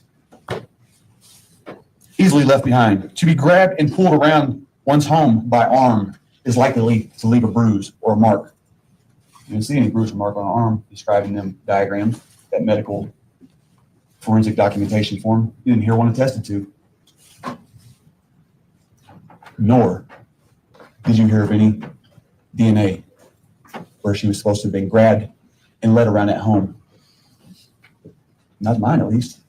All you heard was Mr. Timothy Schmidt's DNA on that sleeve of that left, or that navy blouse. I pointed them out with Analyst Masajewski for the record. They were facts. Facts, real facts. I pointed them out with Anal's Mescalducci. Ugh. You didn't hear a very important fact. I waited for the state to place forth. Judge, I'm going to object. If the jury didn't hear it, it's not evidence and you can't talk about it in closing argument. Overrule the objection from the argument, Mr. Yohn. Judge overruled it. You know why? Because I think he knows what I'm getting at. You did not hear the fact that there was no DNA in or on that woman. None. After being penetrated, I believe 5 times. No DNA in or on that woman, period. But what you also did not hear is no male DNA, period. And that's in the documentation too. I didn't disclose that or question that because I wanted persons to be honest. I can't stand unhonesty. No male DNA, period. Except for husband Timothy Schmidt up under the fingernails.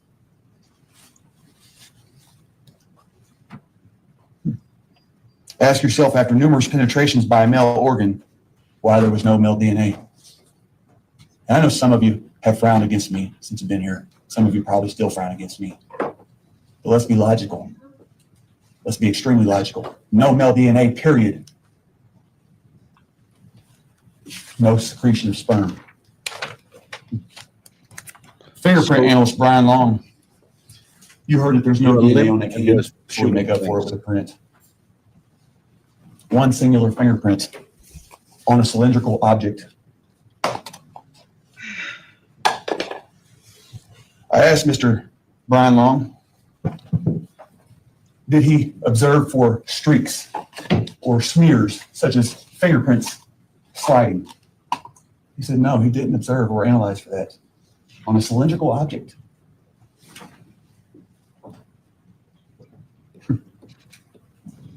Defense didn't receive certain information to analyze it himself.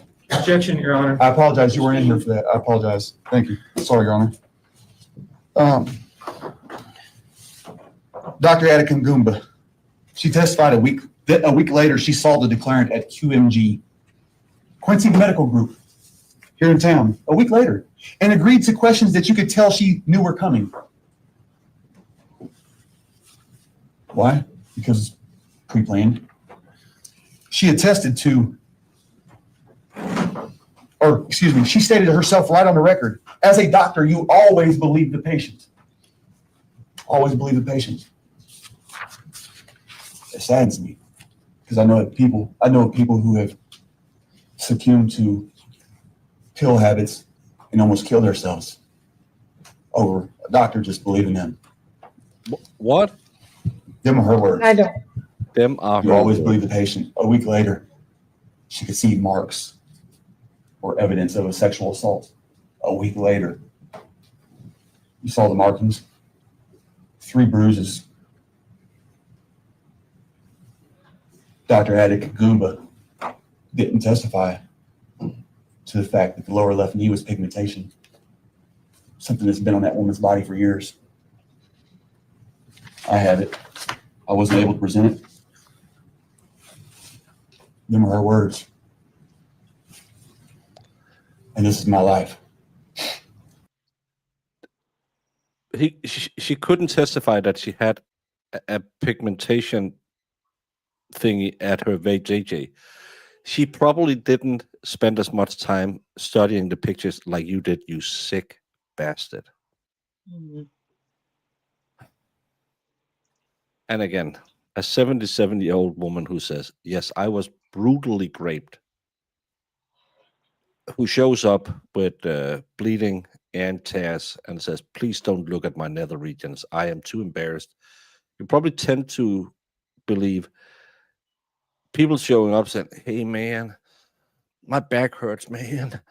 I really need some oxy, man. Come on, man. Come on.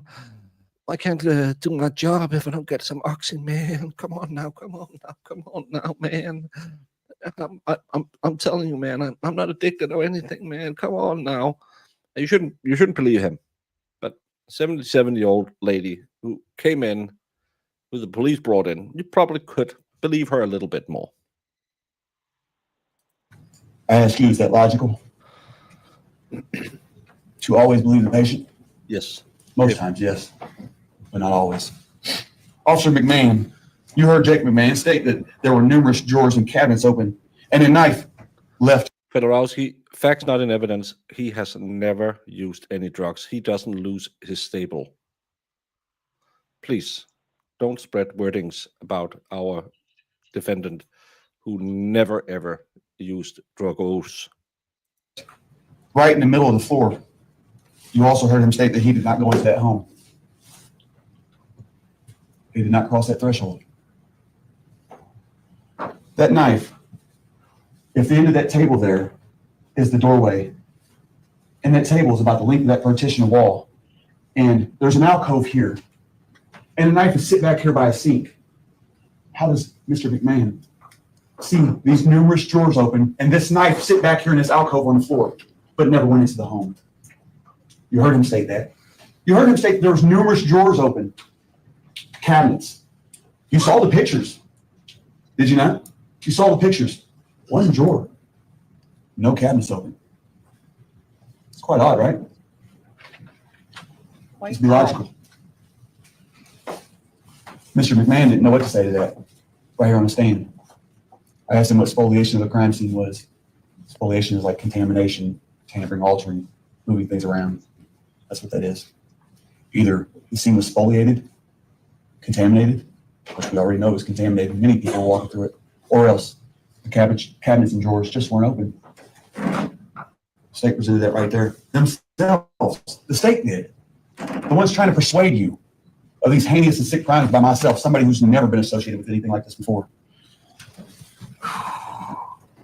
Mr. McMahon cannot see through walls, just like you and I can't. Logic is my favorite pastime, past and present. Just like nobody here can. You cannot see through that wall in that picture.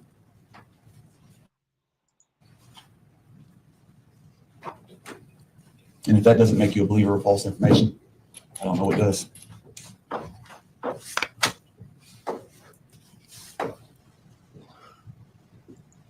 As I said, that knife was far and recessed into a recessed alcove. That knife that was to have touched DNA on it, on a string handle. Mr. Smith's knife, which he could not remember if it was a rubber handle or a cloth handle. Mr. Smith was on the stand stating, well, I don't know if that's a rubber handle or a cloth handle.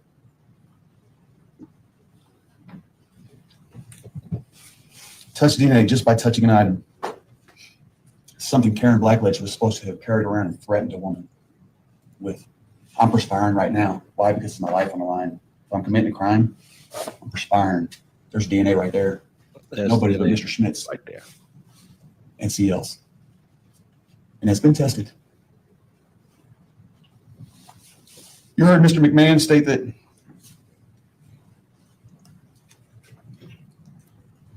he went to Springfield to the scene of arrest. Leslie, thank you so very much. I will. I consider last night's dinner I bought for me and baby Baker Mama paid by you. Then thank you so much for contributing to my dinner fund, because as Zach say, you're wasting away, Baker boy. You need to eat more. And I said, no, I'm pretty chubby. And he says, no, I like them fat. Thank you so much, Leslie. We had takeout last night. It was good.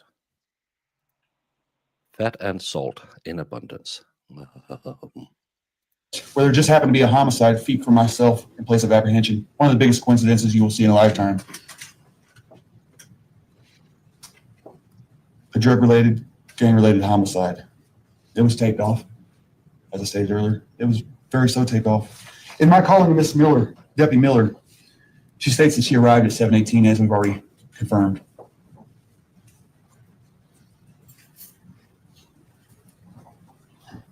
You heard me ask about the procedure and whether officers or citizens are to help an individual identify or give clues to a subject in a photo lineup. She said, not normally. It's highly against the law to do that. Highly. Point people out. No, it's not against the law to point people out in a photo lineup.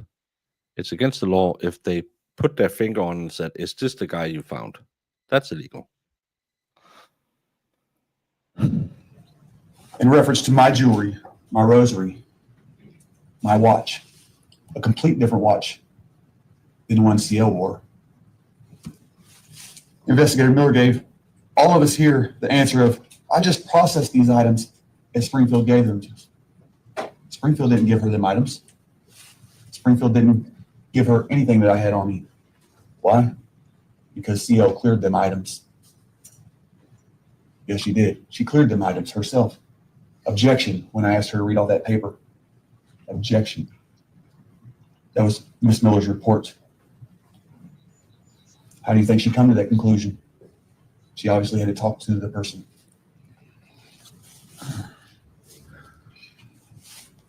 That rosary. Thank you, Sister Mary. Thank you, Sister Mary. Who did he think? Sister Mary, she gave him the rosary. Oh, Iris, okay. did you ever get a rosary from your Sister Mary?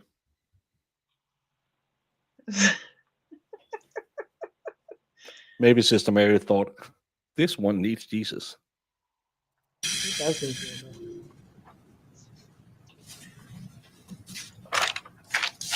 Stop talking that It long. wasn't CL's. 20 But minutes it was left. used against me just as all that other jewelry was.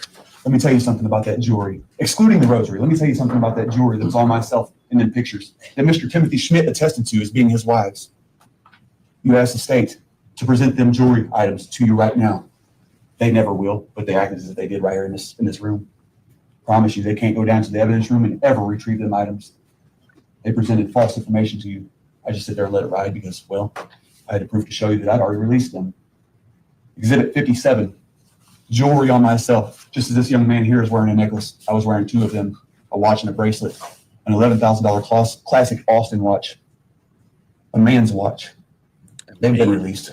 They're not here in evidence, as Mr. Jones stated.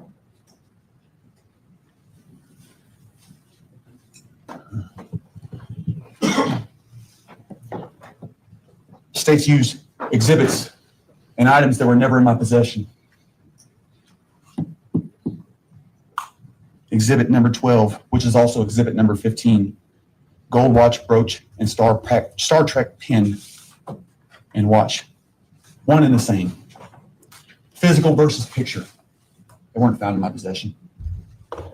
Mr. Jones here stated they were.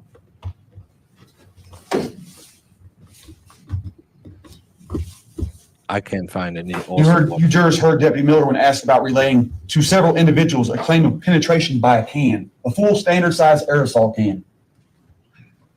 Ladies, we know that's not possible outside pregnancy. Bradley, you might not know this, but it's not like when they get pregnant, the hoo-ha just instantly gets so big that the baby might sometimes just pop out and say, "Hey, can you just squeeze it a bit? I'm not done till a couple of months." It happens Right. during the childbirth. It's not during pregnancy. It's during childbirth where it'll start expanding, because that's what the contractions are for, making room. Because if they were dilated the entire time, the baby would fall out. Am I correct, Jamie? Or is it true that every woman during pregnancy can be inserted with a can with no problem? It's always no problem. What are you talking about? Like, come on. Well, that's the special section of the internet you can find her. It's absolutely, ugh, creeps me out. Well, remember, powder blue is to look like Mother Mary. And I have a dog. I need to go. we also know it not. Why would she present them claims? Because let me tell you something. If you saw the truth for what it was from the person who spoke these original claims, you would see that that wasn't one of her claims. Why was Deputy Investigator Miller going around saying these things to everybody, standing out here outside the courtroom at times about a year ago, stating these things to other person's family members who said, "Man, that just doesn't seem logical," and contacted me. People I don't even know. You never once heard a deputy say they relayed that to her. Never once. You may ask yourselves why a deputy, a professional, would present that type of information. Why? Because Bradley Yohn's the bad guy. Bradley Yohn's so ruthless. He's a sexual pervert, a deviant, a home invader, a hijacker, a kidnapper of elderly women. No, not at all. Not at all. Not at all.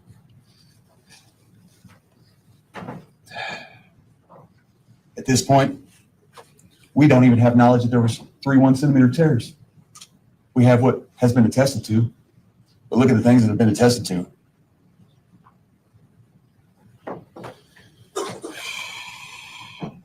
Penetrated with a can of that size, male or female. We're not walking after that.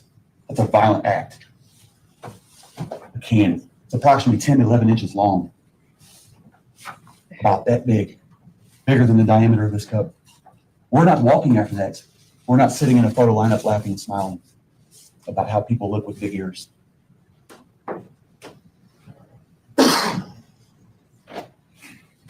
Ice burns. I want to address every issue, and I apologize again, but ice burns. Do we wait forever to put them out? We have a 911 call alleged to be made at 6:09 by one person. Do we wait when they give that information of a plate number?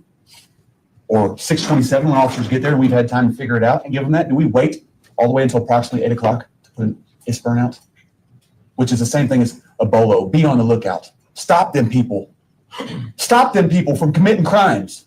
Stop them people from doing these heinous things. Stop them and apprehend them. We don't care about the information of who it was. But in Adams County, these officers right here, they waited for a car that was easily identifiable. A 2018 Toyota Avalon stating ABS on the license plate. They waited for information. Information. That's like saying, hey, let this child molester go out on bond and commit more crimes and wait to convict him, so he can do it more times. You didn't get to see that evidence either. I tried to draw it out. That evidence was in video form. Video form.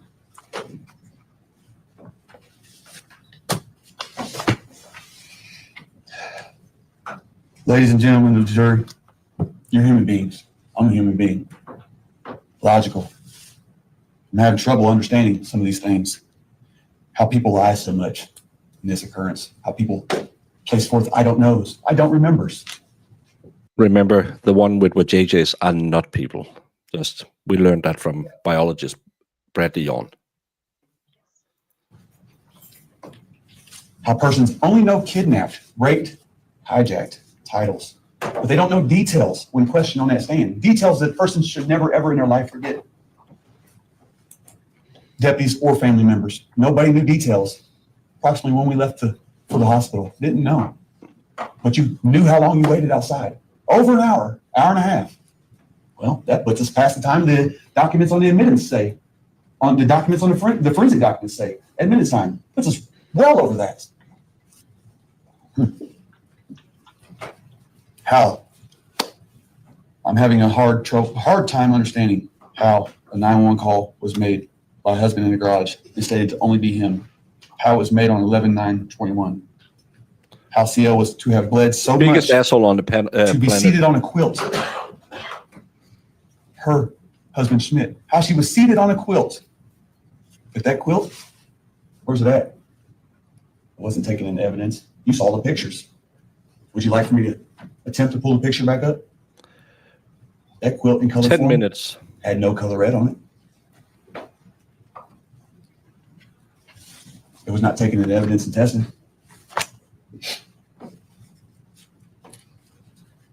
Take into consideration yourself. Just think of that scene in that home.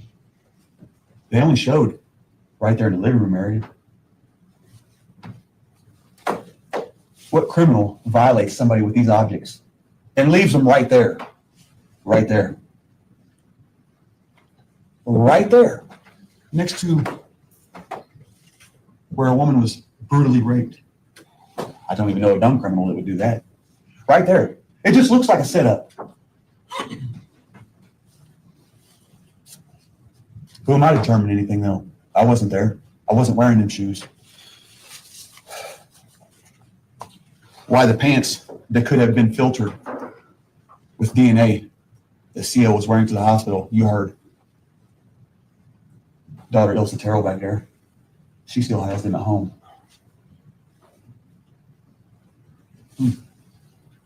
Think of that, and then think of the fact that there was no DNA. The fact that there was no DNA in or on this lady.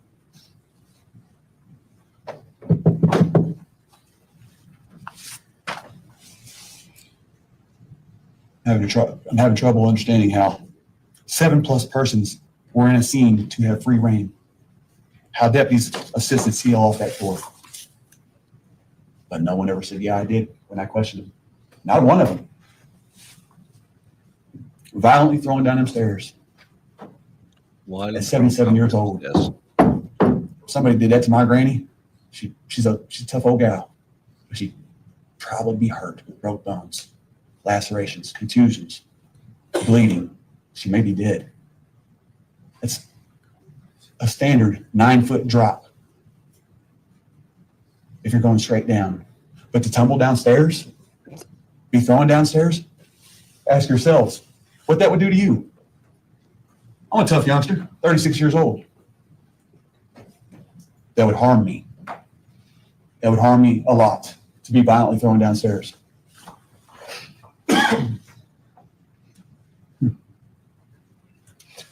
And touch base on a few more things, and I want to let you all go because I don't like entertaining these type of things. You heard from several persons. Well, I may be wrong. I've heard from several persons because I've seen it all. You've heard from a few how the female was the worst. Does anybody remember that? The female was the worst of the two. The female was the worst of the two. Everything you're hearing from me is facts that has been presented, except for a couple inferences I have made. But they're facts. They derive from facts. Anything I say here today derives from facts of a discovery put together, not factual happenings. You heard that the female was the worst of the two. Find that hard to believe. Find that very hard to believe. I would expect myself, if Joe was to rape Sally, brutally beat her, and throw her down the stairs, and Joe had an accomplice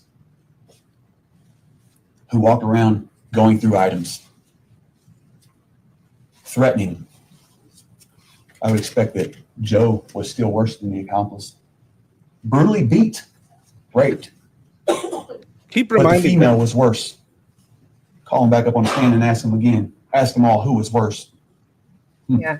That's coming from, excuse my analogy, but the horse's mouth. Yes. I have a hard time understanding still that the state has presented that railroad spike. But the only deputy who really went to the scene said kitchen utensil. If you look back, There's a picture on, On all the testimony. on the floor, you idiot. there was more I don't knows or I don't recalls than anything else. It's supposed to be one of the most ridiculous and rememberable criminal acts locally ever. You jurors aren't numb to some of the facts. You jurors aren't numb to things you probably heard outside of here. Yeah. Probably one of the worst crimes I've ever heard of in history. The Holocaust was. Put out of officers Bowden, Lohmeyer, McMahon, Shoney, Summers, Miller, daughter Ilsa Terrell, daughter Heidi Young, and husband Schmidt. 9 persons, and no one knows details that matter. Except for hijacking, kidnapping, found on the floor, and went to the hospital.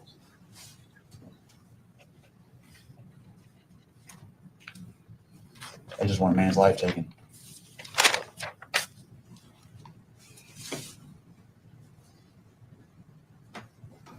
I, the defendant, I came in here ridiculously unprepared. State said don't hold that against me. I don't expect you to. I expect you to pay attention to the facts. Remember the facts that Mr. Jones did not state in his closing argument. He stated a theory.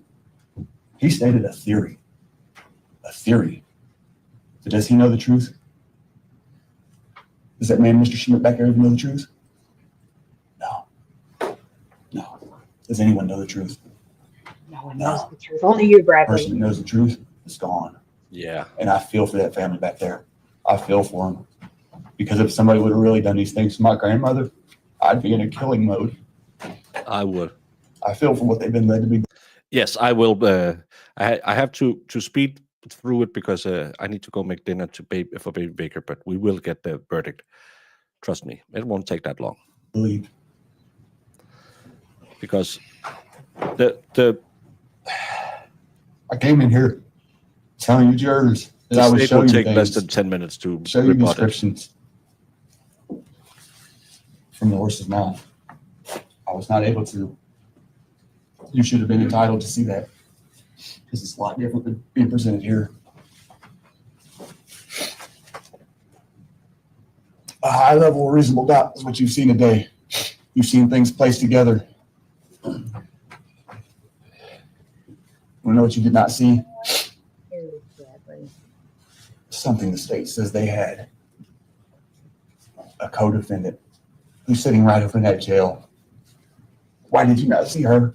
Because she didn't want to testify. You could just call Ask her. yourself. I can't say it's against court rules, No, it's not. You could just have called her. although I should, and I will. She's a liar.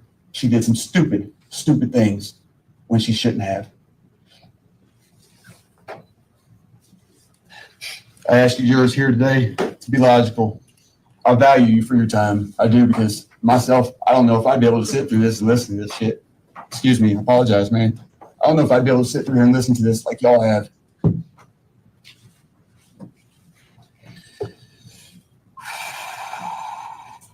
I'm not a heinous, perverted creep. I do not go around robbing people. My 2 greatest friends are elderly people. One just happens to be 76 years old.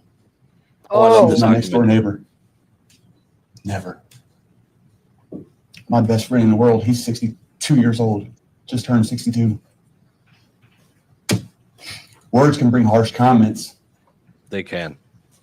especially when Harsh comments spoken can in a bring slanderous and demeaning way, such as the way Ms. Keck presented them last Monday. Doing what is considered their jobs. What is considered their jobs? To take a man's life That's for not something that they job. believe or have been led to believe happened. What they perceive to be true.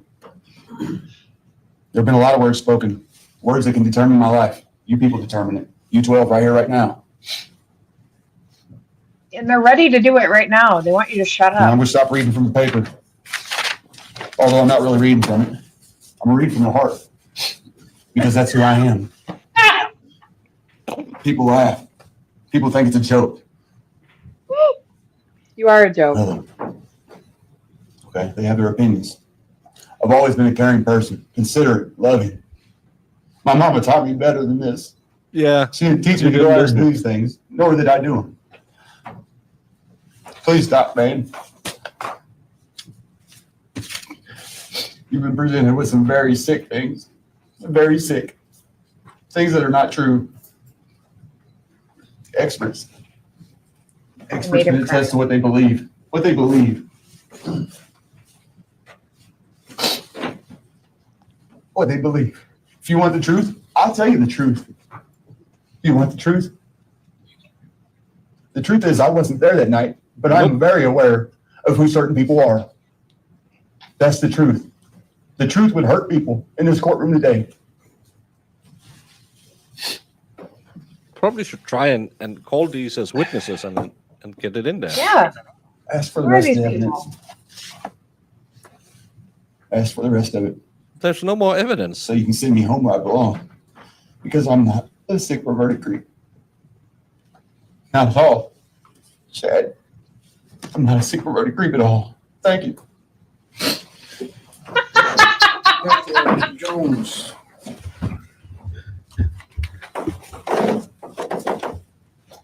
Thank you, Your Honor. I want to clear up a couple of things first, and I know it's been a long day and I won't be long, but I do have a couple of things I want to clear up. First of all, it's pronounced heinous, not heinous. Secondly, we have rules of evidence. And everybody who's in this courtroom has to follow the rules of evidence. We have to follow the rules of evidence. The defendant is of the opinion that he shouldn't have to. Just like the rules of society didn't apply to him when he decided to rape a 77-year-old grandma. He has no more respect for the rules of evidence than he does for the rules of our society. And then he comes up in front of you and he says a 77-year-old woman had sex. Good for her. Thank you, Scotty. I hope when I'm 77, I can say that I had sex 3 days ago. Oh my Lord. Big whoop. Big whoop. Oh. You know, Does he? Senior citizens love banging. Just so I mean, you hear about all that does he stuff. know that there is probably more sexual diseases at a retirement home than at a high school? Yeah, and in like nursing homes and stuff. Like Yeah. people banging. They go absolutely haywire in there and say, since the blue pill, oh my God. Yeah. So defendant said it's his life on the line. The other day, an attorney in our office came up to me in this cabin and he said, I feel sorry for you guys. You guys have put up with a lot for the last week. And you know, at first I thought to myself, yeah, it's kind of sucked. Last 5 or 6 days, the last hour and 15 minutes, it's kind of sucked. And it'd be easy to focus on what we've been put through for the last hour and 15 minutes, the last 5 minutes. It's easy to focus on our own thoughts and emotions and feelings. But then it hit me. What we've been through with this defendant in the last hour and 15 minutes and 5 days before that, it's nothing compared to the 60 minutes that Tina Lohman had to spend. We've heard about what he did to Tina Lohman on November 9th. Tina lived it. We've heard from the witnesses. We've seen the photographs of what that defendant did to her body. We've seen the tear and the bruises and the bleeding. Tina felt it. Yes, please, She Zach. felt every Yeah. tear. She felt every bruise. She felt every burn, every second of every day of every minute for the rest of her life.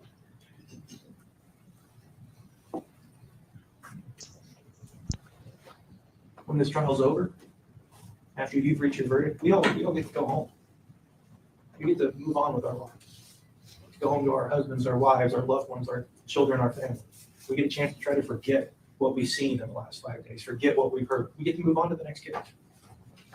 Tina never got that chance. She didn't get a chance to hear. She didn't get a chance to see that man be held accountable for what he did to her.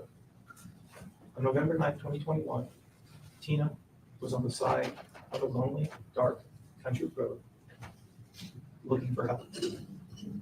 But instead of help, that man. Yeah, he's the victim. They made him We'll know do what this to happened her. to Tina in the next 16 minutes. Today, Tina doesn't need help. She needs justice. And unlike what happened on November 9th, the right person, the right 12 people are going to show up and do exactly that. Go back to that jury room, pick a foreman, sign the verdict forms, and come back here and tell that man in Adams County, we hold criminals accountable. I like this prosecution team, even though they were playing against a defendant who wasn't that great. I think they took some liberties, but he deserved it. And Jamie, let's get the verdict before I go and boil a potato. Yes. Versus Bradley S. Yohn.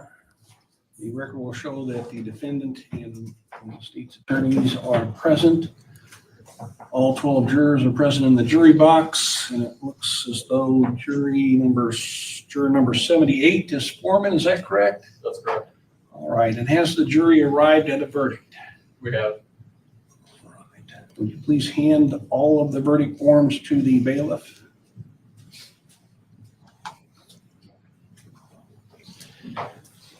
Thank you.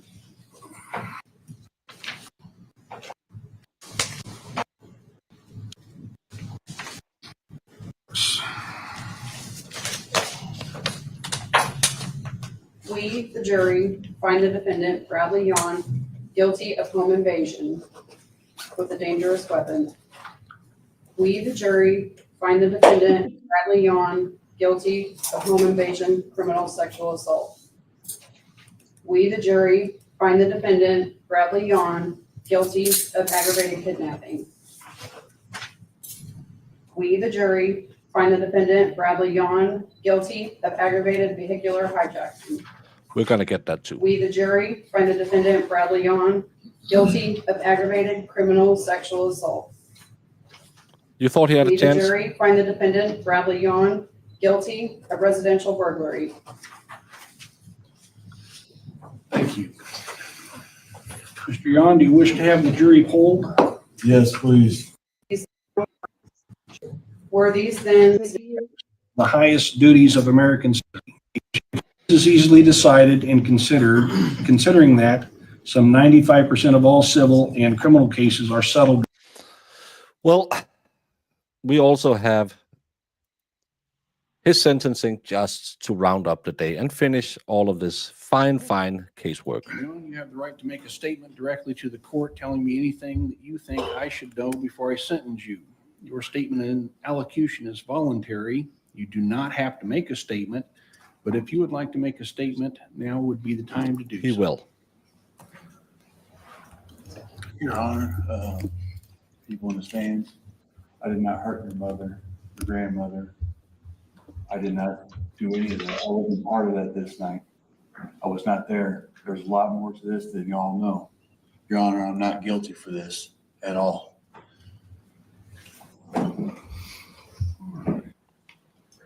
Court has considered the pre-sentence investigation reports, the evidence presented at trial, the statement by Mr. Yohn, the arguments of counsel, as well as the statements and victim impact statements given today by family members.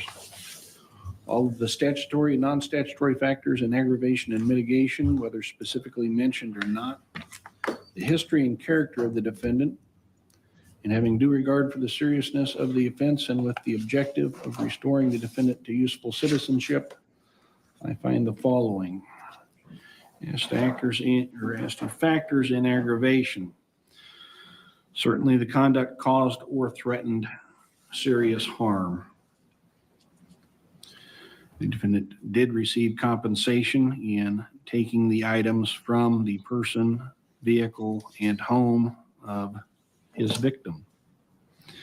The defendant has an extensive history of prior delinquency and criminal activity, including not less than 12 misdemeanors, but more importantly, sentences to the various departments of corrections in Illinois and Missouri, including 3 years, 3 years, 3 years. There were impact statements, but I'm running a bit short on time. I need to go make food. 5 years, 4 years, 3 years, 3 years, and 7 years, none of which curtailed Mr. Yohn from committing these offenses. The court finds that a sentence is necessary to deter others from committing the same crimes. I thought he was building houses. Specifically finds the victim to have been 65 or 60 years or older, being 76, 77 years of age. I also note that according to the PSI, Mr. Yohn was on a pretrial release for a felony in St. Charles County, Missouri, 2111-CR-03413, an unlawful possession of firearm by a dangerous felon, a Class C felony in Missouri. Also, Marion County, Missouri, 21MR-CR-00188, for a charged second-degree burglary, which would be a Class 4 felony in Missouri.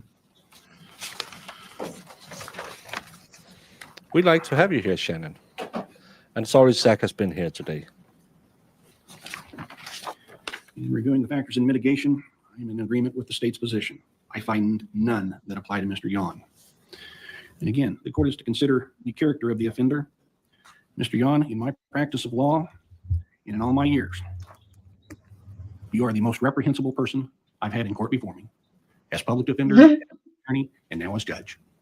You take no responsibility for crimes that you clearly committed and were proven beyond a reasonable doubt. I believe you're narcissistic and unable to appreciate that, because to admit that would be admitting a fault, and in your mind, you are perfect. Well, sir, you're going to be perfect for 130 years in prison, because I'm adopting state law. On count one, home invasion, using a dangerous weapon during such, the maximum 30 years is imposed.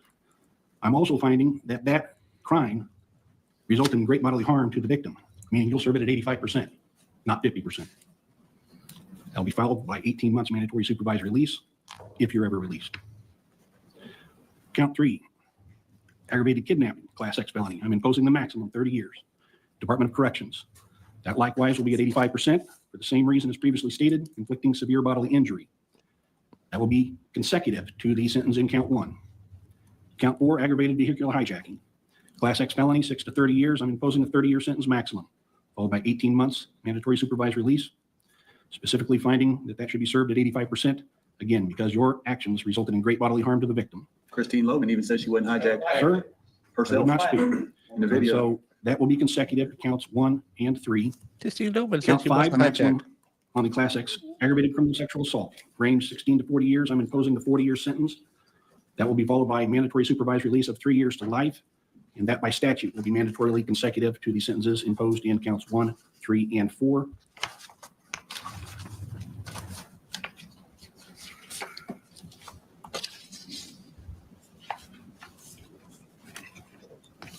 Those should total the 130 years being imposed. 130 years in Advised prison. that at 85%, you'll be serving a total minimum of 110 years in the Illinois Department Yeah, he yelled that Ms. Lohman didn't agree with them. of Corrections. Anything else regarding sentencing, Mr. Jones, prior to advising of appeal rights? No, Your Honor. Mr. Nelson? No. Mr. Yohn, you do have the right to appeal. If you only want to appeal the judgment of conviction, not including the correctness of the sentence imposed or any aspect of the sentencing hearing, then within 30 days of today's date, you must file with the Circuit Clerk of Adams County a written notice of appeal or request that the Circuit Clerk prepare and file it on your behalf. Ms. Kick? However, if any part of what you want to appeal relates to the correctness of your sentence or any aspect of the sentencing hearing, then before you file a notice of appeal, you must file first, within 30 days of today's date, a written motion to reconsider sentence and/or challenging sentencing hearing. That likewise would be filed at the Adams County Circuit Clerk's office. Your motion must be in writing, must be filed with the Circuit Clerk of this court within 30 days of today, and must include all of the grounds or reasons for your motion, as any issue or claim of error or mistake not included would be waived for purposes of your appeal. If your motion is granted, the sentence may be modified or some other action may be taken to correct whatever the problem may be. If your motion is denied, okay.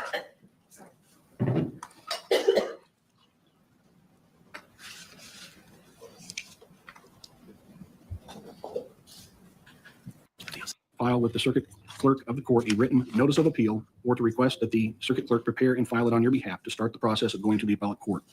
If you cannot afford the assistance of an attorney for your motion or your appeal, an attorney will be appointed to represent you free of charge. If you cannot afford copies of the transcripts in Yes. your case for your motion or appeal, those likewise will be provided to you free of charge. Do you understand your right to appeal, Mr. Yohn?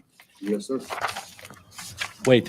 It will be in recess. Your Honor, I have things to take up with regards to the transcripts. I'm still waiting on pretrial transcript that you said would come a long time ago. Mr. Yohn, you're represented by counsel, and so he'll need to make all motions and arguments to the court if he chooses to do so. Okay, as far as appeal, I'll represent myself on appeal at this time, so I'm going to need the transcript. That's a great idea. Be manipulated like last ones were, and they need time to do that. Mr. Yohn, again, you're being represented by counsel at this time, and so he'll have to make all motions and arguments for you.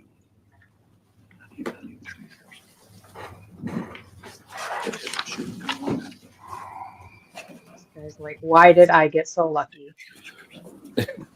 Mr. Jones, do we want to take up the 22 CF 713 and 720? Judge, based on the court sentence today, I'll have an order prepared showing those cases are dismissed. All right. That's what Judge McCarthy. I'm sorry, we're going to have to go back on the record also. Thank you for reminding me of that. Mr. Yohn, because 22 CF 671, you were sentenced to 7 years while you were awaiting trial in this matter. These sentences are also going to be consecutive to that sentence. So that'll be a 137 total of years. 137 you'll be serving.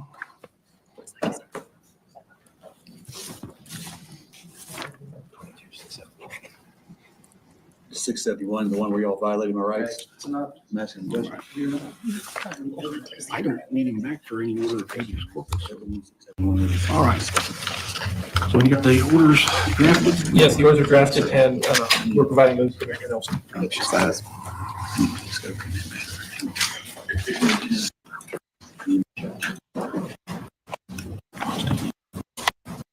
Anything else, Mr. Jones? Nothing from the people on this case, Your Honor. Mr. Nelson? Nothing, thank you. We adjourned in this case.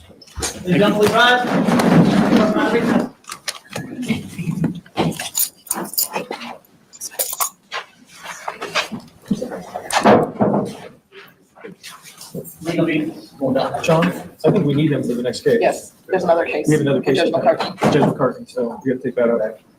And manipulate evidence. Did he just look at the? I think that's the detective, the pretty blonde detective. Thank you, Marissa. Bye, Bradley. 19 months. That's at least 2 babies. Need him for the next case. Yes, there's another case. We have another. He winked at her. Isn't this the? I don't know. I think this is the lead detective. I think she's the one who did the photo lineup. And listen to him now. Case Judge McCarthy. Judge McCarthy, so we gotta take that out. And manipulate evidence. Can't manipulate evidence. I'll be back. Can't manipulate evidence.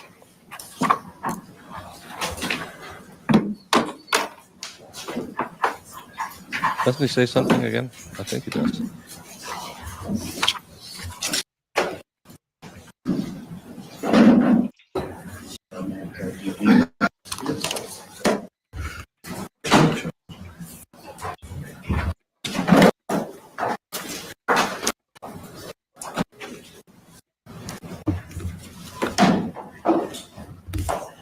I'll call you.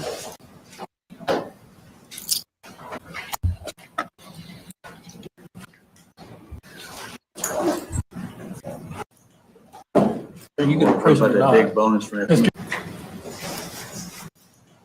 What you get paid, kid? How much did you get paid, Kick? I leave Ms. Keck alone, Mr. Yohn. I can tell you, I mean, I get paid the same regardless whether you get a What prison about or that not. big bonus for that family back there? No, no. So, whatever. Higher courts. And they'll get an order on Judge McCarthy because he is not coming. Perfect. So, Thank you, guys. on Enjoy prison. No, you won't. I love that he just took the time to yell at the family on the way out, showing how big a piece of shit he is. Hannah D Yeah. says, "Happy Friday. Thanks for the laugh this trial. It's a good trial. It's a horrible trial, but it's a good trial because this man is an absolute idiot. When you go away today, because I need to go make some dinner for my grandson, and when you go away, go look up Bradley Yohn yells at judge. He calls the judge a piece of shit in a pretrial hearing as well. Oh yeah, He's an that's what absolute idiot. first got me locked onto this. I was like, this guy, he's got to be something. We were right. We were right. That's why we were here. Jamie, it's going to be a quick out again today. Someone needs a potato and some meat. So I'm going to say goodbye. What's next on the menu? I don't know if we're going to do something tomorrow. I have holiday guests, so I'm a little locked down. But we don't have any cases coming up. We'll be watching over the weekend. The next thing I have in the calendar is the 23rd, where Aiden will be joining for an interview. Jamie, I love you, but I can't hang around because I have more important people in my life now. Have a nice weekend. Go follow the Discord. Jamie will probably be hanging out in the Discord later because she miss all of you. Oh, I do. See you all later. I'm joining. What exhibit are you referring to? I'm going to make this 100, Your Honor. All right. 100. 100. Because it is 100% 100%. correct. Objection, Your Honor. So you literally built a cannon? Yeah, it's pretty awesome.